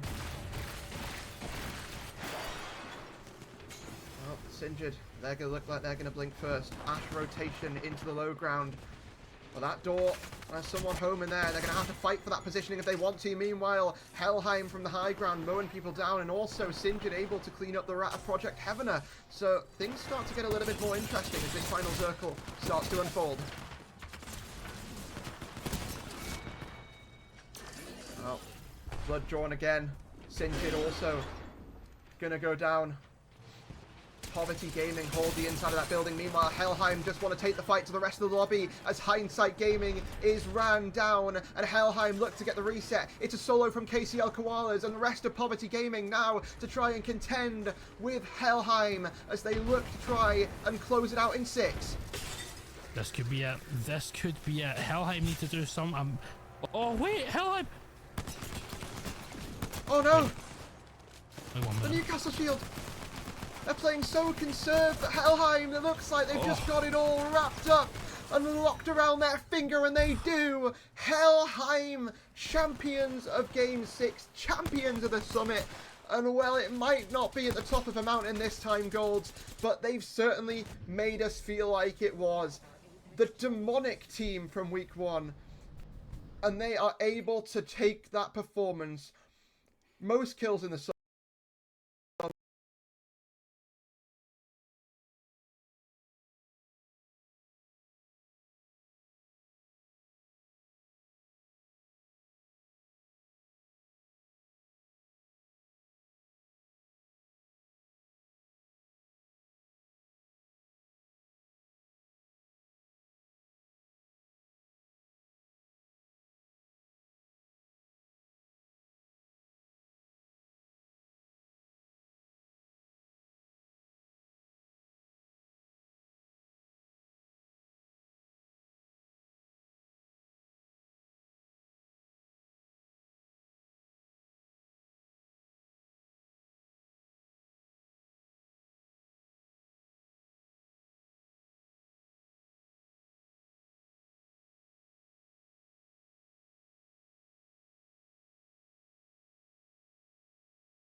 It did finish in 6, 2 games earlier than I had anticipated, but Helheim showing why they were the strongest team in the Summit. Yeah, they were absolutely outstanding throughout that. Ryumatsu with a P2020 in his hand, you just can't stop him. It is just disgusting. Revenant as well, just using that to the ability. You can't stop him. Like, Helheim just showed exactly what they did. It took it to Game 3 before they started to really heat up. Broken Moon, 2 great maps from them. And then they find a win on map number 6, 116 point score, an average placement of 6.5 of 84 total kills throughout the day. Peen sitting second nicely. Because it's 6 maps done, that means they're guaranteed that second spot because we did get past that threshold of 6 games. So Peen will be your second place, followed up by Project Heavener in third place. So I was right with the prediction in terms of it being map number 6. Sadly, it wasn't a Project Heavener win. Helheim, though, your prediction for the win was right. Games early there. Ben, I mean, what a match point finals we just had on our hands. Like 4 teams were fighting it out there. 3 of the teams were in the end zones near enough. Project Hammer, yes, they were on their own. It was one individual rat play that was trying to stay alive for as long as physically possible, hoping the other teams would fall. But sadly, the team that just was needing to keep them at bay couldn't do it, and Helheim take the victory relatively straightforward in the end. What I want to say actually, and what it really shows, is that you don't always need to have defense, and sometimes the best defense is a very good offense, and that is exactly what Helheim did tonight. In that final zone, there was pretty much no cover at all, and they didn't have a single legend that could provide cover. They had an altar, they had a Revan, and they had a ballistic, legends which are meant to attack, and they were going up against a Newcastle on Poverty Aim, I think it was, and Hindsight Gaming, which had the Watson. 2 legends which can actually defend and can provide you with cover and space and defense against people. But they went, you know what? We're just going to attack. They put the foot down. They ran straight through Hindsight Gaming and then were able to clean up the final squad and the solo to take that clutch in. A very impressive from, I believe, the French squad is what it sounded like in the listening. So for this one, we are having France on top. We had the Scotland in the preseason. We've got France on top for season 1. So congratulations to Helheim once again. Yeah, definitely. You know what we got to say as well? A massive thank you. Well, I was going to say, on you go, Godge. First of all, we'll do thanks in a minute. Just you take it away. You could have made a 3-hour. You know, can we just like run back the whole summit and just get it from Raimatsu's POV? Because I feel like the entire 3 hours would just be watching him with a P2020 it was every single second of every single game. Every time we tuned into Helheim, it was always Raimatsu with a P2020 mowing people down. Man's a legend. Honestly, congrats on the win. But what did you want to say there again, Mark? Sorry. I was going to say, I mean, this has been 6 weeks of absolute Apex masterclass for the most part, right? I mean, yeah, some lobbies maybe not so best, but I mean, every single person and every single team that has took part, we have to thank you all for being part of Summit. This is only the beginning. There is only going to get better from here. And you know what? The more you play against these teams in the lobby, the better. And the better these will get. The teams will improve. You'll find out how to match up against these oppositions. Obviously, the meta's changing all the time. And you can see how well it worked out for Peen. I mean, they got themselves in a second spot. Could have won it. A few chances on match point. Just couldn't finish it in the end. And I still can't take you seriously, goals for that. Hodge with them one, sorry. I was going to say goals is pretty big enough as it is without them, but I mean, yeah, I mean, it was a solid effort from everybody involved, whether you're in that top party or not.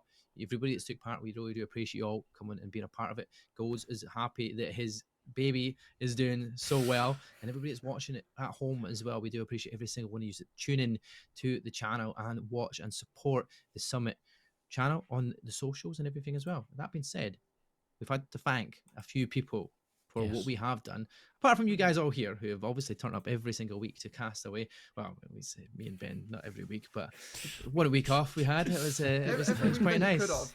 The prep time before the winners and the match point 100%. Finals. But a big massive thank you, right? Because our socials that have been going up every single week after every single thing, videos and such like, are all being done by James McIver, an absolute legend. If you've got him in Discord, here is McIver. He's been doing solid work in the background as well, constantly updating the graphics, changing things around, showing you the leaderboards afterwards, getting highlight matches. He's doing God's work for everybody here involved. Also, the guys that you don't see in behind the scenes, you've got the producer, Roman, been doing fantastic work every single week. He's had to swap hands here to flip though today, just for today for the match point finals, but he's still here, he's still taking part, he's still doing his bit in the end. And our in-game director being Chris. You've got our 2 observers, Hamza and Pedro as well. We do have a graphic somewhere. We did have it up there to show you their socials as well. I don't know if we still have that swapped around for that. However, Flip, you have been fantastic this evening. We've had you in our ear, constantly keeping us updated of what we're doing when we're doing listenings and the listenings. I mean, that's the best thing we've added. Yeah, there's another addition that we've added to It Summit. went so well as well, didn't it? Yeah, the lesson. It went well. Well, Sadly, I need to start learning different languages if I'm going to understand them all, because there's French, there's Spanish, there's potentially other languages in there that are going out. German, maybe even as well. We're just all so English, aren't we? We're all so English. Yeah, we're all just. Another language Is everyone comes just up. getting We're their like, glasses on? I Ben's don't got have. I'll go get mine. I don't have any nearby. There we go. Oh, wait a Mark, minute. You can just do this. Hang on. You can just do this. There you Oh, go. look at that. There we go. Oh, there we go. We've all got goals the is going squad. as well. I have to say, before when he comes back after that, can we get the would we be able to get the caster predictions on as well again, just to see? Nah, we don't think we need that. I don't think we need that caster Let's show them on prediction. the screen. I There don't we go. think There we oh, go. God. Let's see who was right, who was 50% right, and who was utterly wrong. Wait, were we all? We were all no. 50%. I was very right, actually. I Okay, think Ben I was the 50% closest. right. I was I was 50%. completely wrong. Gold was completely wrong, and Mark was 50% right. So, you know, at the end of the day, we get to cast the final game. They get to be more right. Everyone's a winner here in the summit, apart from the 19 teams who lost. We're all winners. We're all winners for sure. Are we? We're meant to be getting a chance to have a little interview as well with the Hellheim boys as well. So Rizu, we're potentially going to get the chance to jump on, and not sure when. We will be jumping in to have a good little chat with our winners, and yeah, so stay tuned for that. We definitely want to get you hear what as Yuzu would like to say. We have numbers before. Like number 9, you know, number 9 Yuzu. I mean, I don't know what the 9 represents, but maybe he's the 9th member of the squad that's been a part of it. I sort of recognised it from back in the olden days of EMEA Apex, when you used to have. I think the original roster name was the Magicians, and you had Taskmaster, you had Seven Ossus, I think his name was. Yeah. And I forgot who they played with. Disbelief back in the day. Yeah. That's where I first saw the numbers before the names. Back in that's a throwback right there. Back in like the winter circuit of year 1 ALGS. But absolutely love that. I was and you also had 789 as well, wasn't it? Yeah, 789. Yeah. No, that was an absolute throwback. I think also whilst we've all got the glasses on, I think everybody should do a little smiles. We can get production to give a little screenshot. Yes. There we go. Yes. There we go. Perfect. I feel like funky we've got fresh. a little bit of a Terminator vibe going on here between me and Golds. Like, these are definitely That's Terminator what I was vibes. thinking. I was I thinking think that with you, that you look like Terminator. We're on the same wavelength. I know, I was we looking are, at mate, you we like, are. you look sick, man. I was like, this guy I was looks going to sick. say, you're going to come in the liquid. I'm going to take a few shots with my P2020, maybe get Ryu to do it because he's better at shot than me. But he'll turn you into liquid, you'll reset, and then all of a sudden we're back into the game. But we're going to go to the interview. We have that interview, and it's going to be with Yuzu. He can't hear us. Okay. Hello. We'll keep talking, and hopefully we'll get that to come through. If We not, will you can always hopefully, just, yeah. you can pull them into the stream too. Yeah, if he posts them into Discord, we can then hear him in Discord that way. We'd at least hear it that way, and it'll be sent out. Either way, it works. So we've all got questions ready, I'm sure. I might have to take the glasses off to read them because these are dark. And oh my god, hello. That is zooming. Oh. Yeah, no, Should have done a wee. Should have done a cheeky wink. The glasses have got like polarized, so I actually can't see the monitor because of like this the polarization or whatever it is. It's so I've had to take these off. But as we do pull in, and we are going to be obviously as mentioning pulling in one of the members of the Hellheim roster. It is going to be Yuzu. So Gold, you're gonna have to do the pulling in, by the way, because you're the boss of the server. It's your server, bro. Oh, yep. Come on, Gold. Here he comes. Oh, he swapped glasses. Here we go. Hasta la vista, baby. I don't know where he is. Is he in his VC still? He's in his own VC up top in his is it actual channel called So it's Hellheim. Yuzu that we want, yeah? Yuzu yes, is the not guy we're Yuzu. taking, yes. Okay, 1 second. And he's coming to stream 2, yeah? Yeah. He's just dragging us to us, yes. There we go. This is it. We're about to begin. Yuzu, can you hear us? Yuzu, can you hear us? There we go. Yeah, yeah. Hello. There we go. Can the stream hear him? Oh. Yeah. How you doing? Right, my issue now is I'm going to hear both, but yeah, Yeah, here we we can hear go. both. Right, Yuzu, Yeah. congratulations, first of all, on your first season here Thank you. in Summit Grand Finals. How did Yeah, that thank feel for you to get To win? that match point in the final match in 6? Yeah.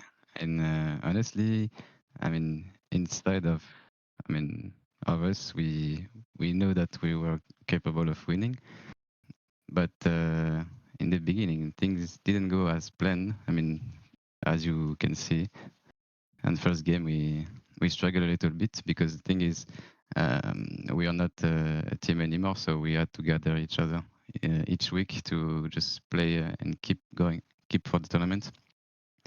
So yeah, we gotta do with, I mean, those issues, and sometimes we get some lack of coordination and stuff. But I mean, anyways, I know, I mean, as far as I know, we got that, you know. I mean, we have the level to play our gameplay, even if we don't play with each other. Yeah, I mean, definitely managed to work it out after If at you get least it. Broken Moon. Yeah. That's where you kind of started to turn things around on its head. Got yourself a couple of good placements and good kills, 20 kills and 23, I think it was, representatively. Golds, you got a question to ask Mr. Yuzu himself? Mr. Yuzu, you said Yeah. Helheim are no longer a team, which I'm very sad about, by the Yeah. way. You told me that a few weeks ago, and I was quite sad. So what Yeah. is the next stage for 9 Yuzu? Are we going to see you in another team? Are we going to hopefully see you back in Summit with that other team? If you want to know everything right now, yeah, I'm doing some tryouts with the Golem. I don't know if you know that team. It's a pretty good team, and we're doing some tryout together for the CCs, upcoming That's CCs. awesome, man. So we will have to see. I mean, what it will be, but I think I might get it. I might get a chance with them. That's amazing. Yeah, Depends. definitely. That's a good opportunity for you. So fingers crossed for yourself as Yeah, well. it is. Ben, you got something to ask Yuzu? Well, obviously, I was the caster that predicted that you guys were going to win. I had the faith that Helheim were going to reach Look at the him trying to play to the guest. Look at me. But yeah, congratulations on the win tonight. What was interesting for us, and I think probably one of the reasons why the other casters maybe didn't pick you, is because you had been lacking in wins throughout the group stages, and obviously starting the finals tonight, you had 2 pretty poor performances by your own standards. Obviously, game 3 onwards, you really switched it on. I was just wondering what it was that maybe helped with that switch. Was it a change in legends? Was it a change in playstyle, or was it anything in particular? Thing is, when we messed up a bit for group stage, it was in the same moment that we, I mean, broke up, if I can say that. Sorry for my English, but I mean, we just split, and then I mean, we had trouble to meet each other and talk to each other. So I mean, it depends, but in group stage, yeah, also. I'm gonna give you a reason why we split, because it's easier to explain why we did bad at group stage. I mean, first of all, Ryu and Morito, I mean, couldn't play together anymore because of the 2 different play styles. And for my own, I was the AGL, and I wanted to try, something, I mean, better for me. I like IGL, but it feels like it's not for me, I want to be in the front, and shooting everything. So that's why we changed play style, and because they know I have the mechanical skills to do it. So I mean, with the other team, I've got a chance to do and show what I'm capable of, in fragging, and that's why I went trials. We went for the 2 other PSQs with my new team, and we got into finals, and then came back in your tournament and try to change composition, and also with the new split that came up yesterday, I think. We wanted to try something else since the skirmisher class got an upgrade. But yeah, definitely. I mean, I feel way better in Fragger, as Ash. I feel free to move, but I Trust keep. me, we've seen that user every Yeah, single week. It's P2020 mayhem with Yeah. yourself, I mean, and P20 was the thing, when they just had the op-up, I mean, you gotta play P20. I mean, even in official challenger circuit and every official composition, you gotta play the P20 for the up. And if you get a knock, you get your ultimate instantly, you know. So we're just playing ballistic, and we wipe a fight. We get all of 3 ultimates. If the 3P is bad, we just TP back, and if we can handle it, we just ballistic ult and just run out the other team, you know. It's a really good composition for us because we have escape, movement, and everything, you know. Yeah, I mean, Ryu was one of these team members as well that seems to be up in people's faces all the time. And I mean, it's working out for them. And obviously Yeah, worked out yeah, because for them. he has an aggressive playstyle. I mean, that's why he's feared by many. Yeah, But definitely. he's also feared by us because sometimes he get us to Don't know what he's win, gonna do. but sometimes he get us to also the top 20, you know. Yeah. Yeah, Well, at because least they get he's doing stuff on overcommitted. his own. Yeah, I mean, Yeah. before the split, we couldn't. I mean, we weren't able to join him. You know, I mean, none of the actual other characters has, I mean, dash and ability movement in the previous meta. So I mean, when he's doing dash, we're just like, okay, it's on your own, and then he dies, and then confusion. I think I called it on the cast a few times that Ryu was up in his face Yeah. and he's the first to fall, but you guys always managed to counter it as well and come back and Yeah. get him back alive and win out the gunfights. But Yeah. Hodge, yourself, you've got a question to ask Yuzu as well?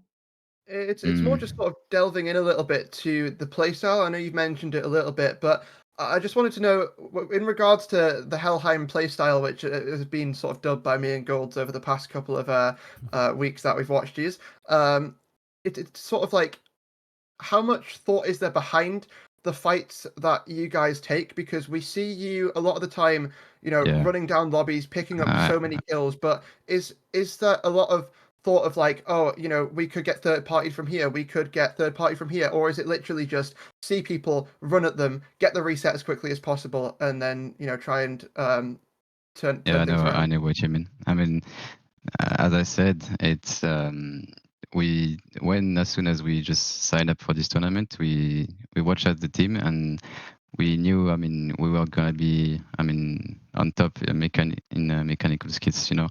So I mean, what we do is like we just take fights. I mean, because we are better at fighting, we have enough firepower to handle every fight basically against every team. The only issue for us was the comms, you know. I mean, you can be as good as you want. If your comm is bad, I mean, you're gonna do some misplay, and then when you're doing misplay, you just break the coordination of the team. So it's kind of hard then. And here it comes the IGL. I mean, how fast are you gonna think in another way, you know, and try to fix the issues? But for playstyle, we did that because we knew that, I mean, basically we were just one of the best team in the lobby. But sometimes we got trouble. Sometimes we got trouble because there is some good teams. I mean, that I was going get to us ask in my trouble. question actually before you get into that. There is actually going to be to say, who would you say over the whole 6 weeks has been your toughest opposition? Funny enough, because you mentioned it. That's the one question I was going to ask. Out of the whole tournament or summit, who did you fear the most to come up against? I mean, mm, it's not one team in particular. It's what we fear the most is getting 3P, to be honest, because we fight a lot. So the thing is, I mean, when we fight, I mean, we need to know if we are gonna wipe the fight at least like 15 seconds or 20 seconds, you know, because we know, I mean, the average skill in the lobby is kind of low. I mean, if we compare to, I mean, tournament like PSQ or even in finals, you know, people are used to play the game for long, so they know how to play the game. And the thing is, yeah, we just managed to get there. I mean, it depends, but we were not fearing, I mean, any teams. It's just about 3P, you know. Every time we died to some teams, it's because, I mean, they killed us from the back, or then we just died to random nades, you know. It's not like we just lost, I mean, 3v3 basically. Yeah, pretty much. Yeah, I understand completely. It's good to not But fear it's, anybody and yeah, just go into every single it's fight with the just, confidence that you have is good. and even if we're good, I mean, it's just a battle royale, you know, there is some RNG, so we cannot control that. So sometimes we're lucky, sometimes we're unlucky. I mean, it's the way it goes. That's the story of them. It is definitely the story. But well done. Congratulations. Summit, Thank match you. point final winners, and our first season is complete with you taking that crown. Thank you very much for joining us for the interview. And Thank you very much. enjoyed the No, tournament. thank you, And maybe sir. we'll see you back. Maybe with a different team though, but we'll see if you'll see Yuzi back. Maybe with the on same team. Maybe with the same team. Just come back and win it again. Back. Yeah, Yeah, something got revived, I think, tonight. Oh, So, passion. You love to see it. You The love to see it. revival. yeah, we're speaking to each other again, so I think it will be fine. So Summit brings back teams. That's what I'm And told. winning, I mean, yeah, I mean, Oh, that's great. and for us, it's the first tournament that we win, so it's kind of symbolic. So you got something. Oh, yeah, definitely. Can I just quickly jump in there before we let him go? I just wanted to say, congratulations once again. You said, earlier on, sorry for my English. Your English has been great, but also in English and French as well, if you want to. If you've got any shout outs that you would want to give to anyone, on your team, off your team, regardless, the floor is yours, Yuzu, before we let you go. So, in whatever language of your choice, we'll let you give some shout outs. Yeah, I mean, okay, so if I gotta start, I just want to shout out, I mean, every team that just signed up for this tournament, even if the average skill was, I mean, really, the gap was huge between some teams like us and teams like they're just playing maybe for fun, or for just, I mean, experience the competition. But, I mean, without people like this, I mean, we are not able to just build tournament. So, I'm just shout out to everyone, basically, and also for my teammate. But first of all, for my teammates, because even if we got trouble in the past, we split up and a lot of issues happened to us, we still managed to gather one day of the week and still playing the tournament. So for me, it's really important. It's about respect. When we say that, I mean, when you start a thing, I mean, you gotta finish it. Yeah, well, that is true, and you did finish. Kind that. of philosophy that we have right now. I mean, you finished on top. What a way to finish it, but you're not going to finish there, you said. So we'll see you back again for Summit 2. But thanks for joining us in the interview. Thank you very much. Joining us, and Thank well you. done again. Thank you very much. There we What go. a guy. What an What a absolute guy. legend. His English is better than my French and better than any other language, and probably better than my English as well, so let's be fair. But you know what? We've already said the facts to everybody else. But guys, Hodge, Golds, Ben, myself, I thank you all for joining me, and Ben and Golds and Hodge and every single stream that we've been to take part in. I really do love getting involved in Apex Legends for sure. Hodge, do you want to say anything?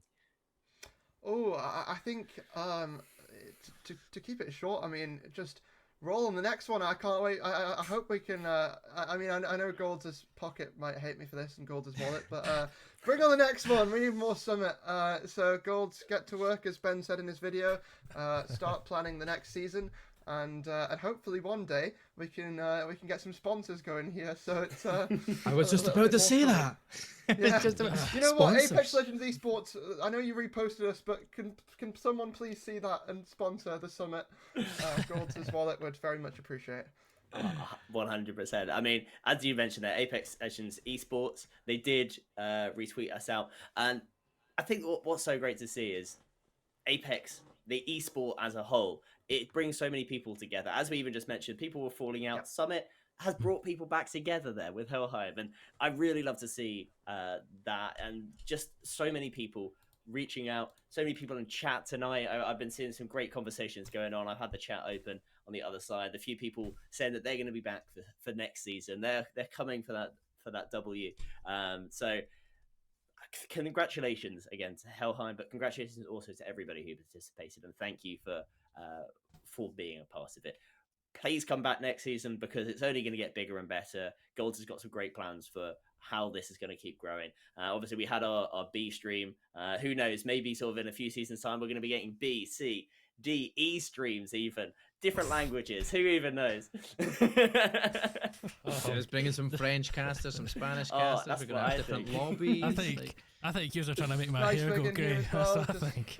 We've got We've got some more drawings to be done, Golds. Yeah. Oh, More yeah, plans. definitely. I just wanted to quickly say, I know I said it last time, and it's such a cliche thing.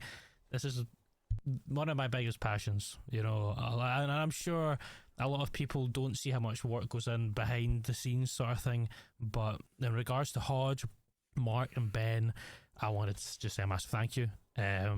Also with the production team we've had this time, you know, Mark, all the casters here are gonna say the production last time compared to now is leaps and bounds, to say the least. Hold on, I thought I was alright considering.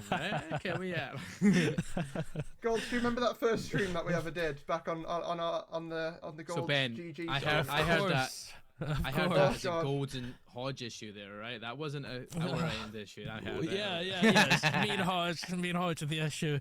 But in regards to it, thank you to all the guys that have actually given us help. It's really appreciated, and thank you to every single team that's played. You know, if that's you played for 1 week, if you played for the 6 weeks, if you felt like you got stomped from Helheim, whatever the kind of fact was, it really does mean a lot. Thank you to the teams that joined me for the content night. Thank you to just everyone. You know, this is just something I want to make work, and it's so nice to see it doing well, and well. Yeah. So it's thank doing you all. well. That's all that matters. That's it. And it's really much appreciated from everyone. It's such a cliche thing to say, I know it is, but really, as Ben kind of touched on there, we have better things coming. We have more coming. We have lots and lots of things. Actually, hopefully, depending on, I have things going on in my life right now, so I'm going to try and get them out of the way first, and then hopefully next week, if things aren't, I get told something tomorrow, and if it's bad, then it won't be next week. But if it's okay news, then we will it'll hopefully be out. The announcement out will be next week with all the sign-ups. I wish I could say the sign-up was out now, but it's not. So keep an eye on the Discords. Join the Discord if you haven't joined it, and let's Put a link make in the some chat somewhere. Let's do better. that. Yeah, that's a good idea. I'll get a link right now. Let's make Summit even better. Let's make it grow. Say, when I seen Apex Legends Esports retweet the manager hit the ground, so I mean, we all sort of went crazy in the casters channel a little bit while Mark and Ben were casting there. But I have to say, you get that link in the Twitch chat to the Discord. Come and join this watch party that is currently happening in general chat of this stream right now. By the way, they're sat in general chat. There's like 5 of them, and they're watching the stream. So legends. Come and be a part of it. We better say it's actually hosted by the Prisonman himself, Mr. Merrick, as well. So well done, Merrick. You're going to hear this in about 10 minutes' time from when I said it and what I was saying on stream. But I really do appreciate you all for tuning in. Everybody else has been involved. I really do appreciate it. But we're going to end it there because it's been a long enough night for the production staff in the background doing all the solid work that you don't see. We can be on screen as much as we wish. We all do need more Ben. I've got work in the morning. I'm sure you all have work in the morning to do. But thank you very much for once again.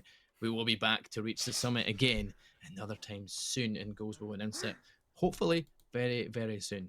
Catch us on the other side. Later.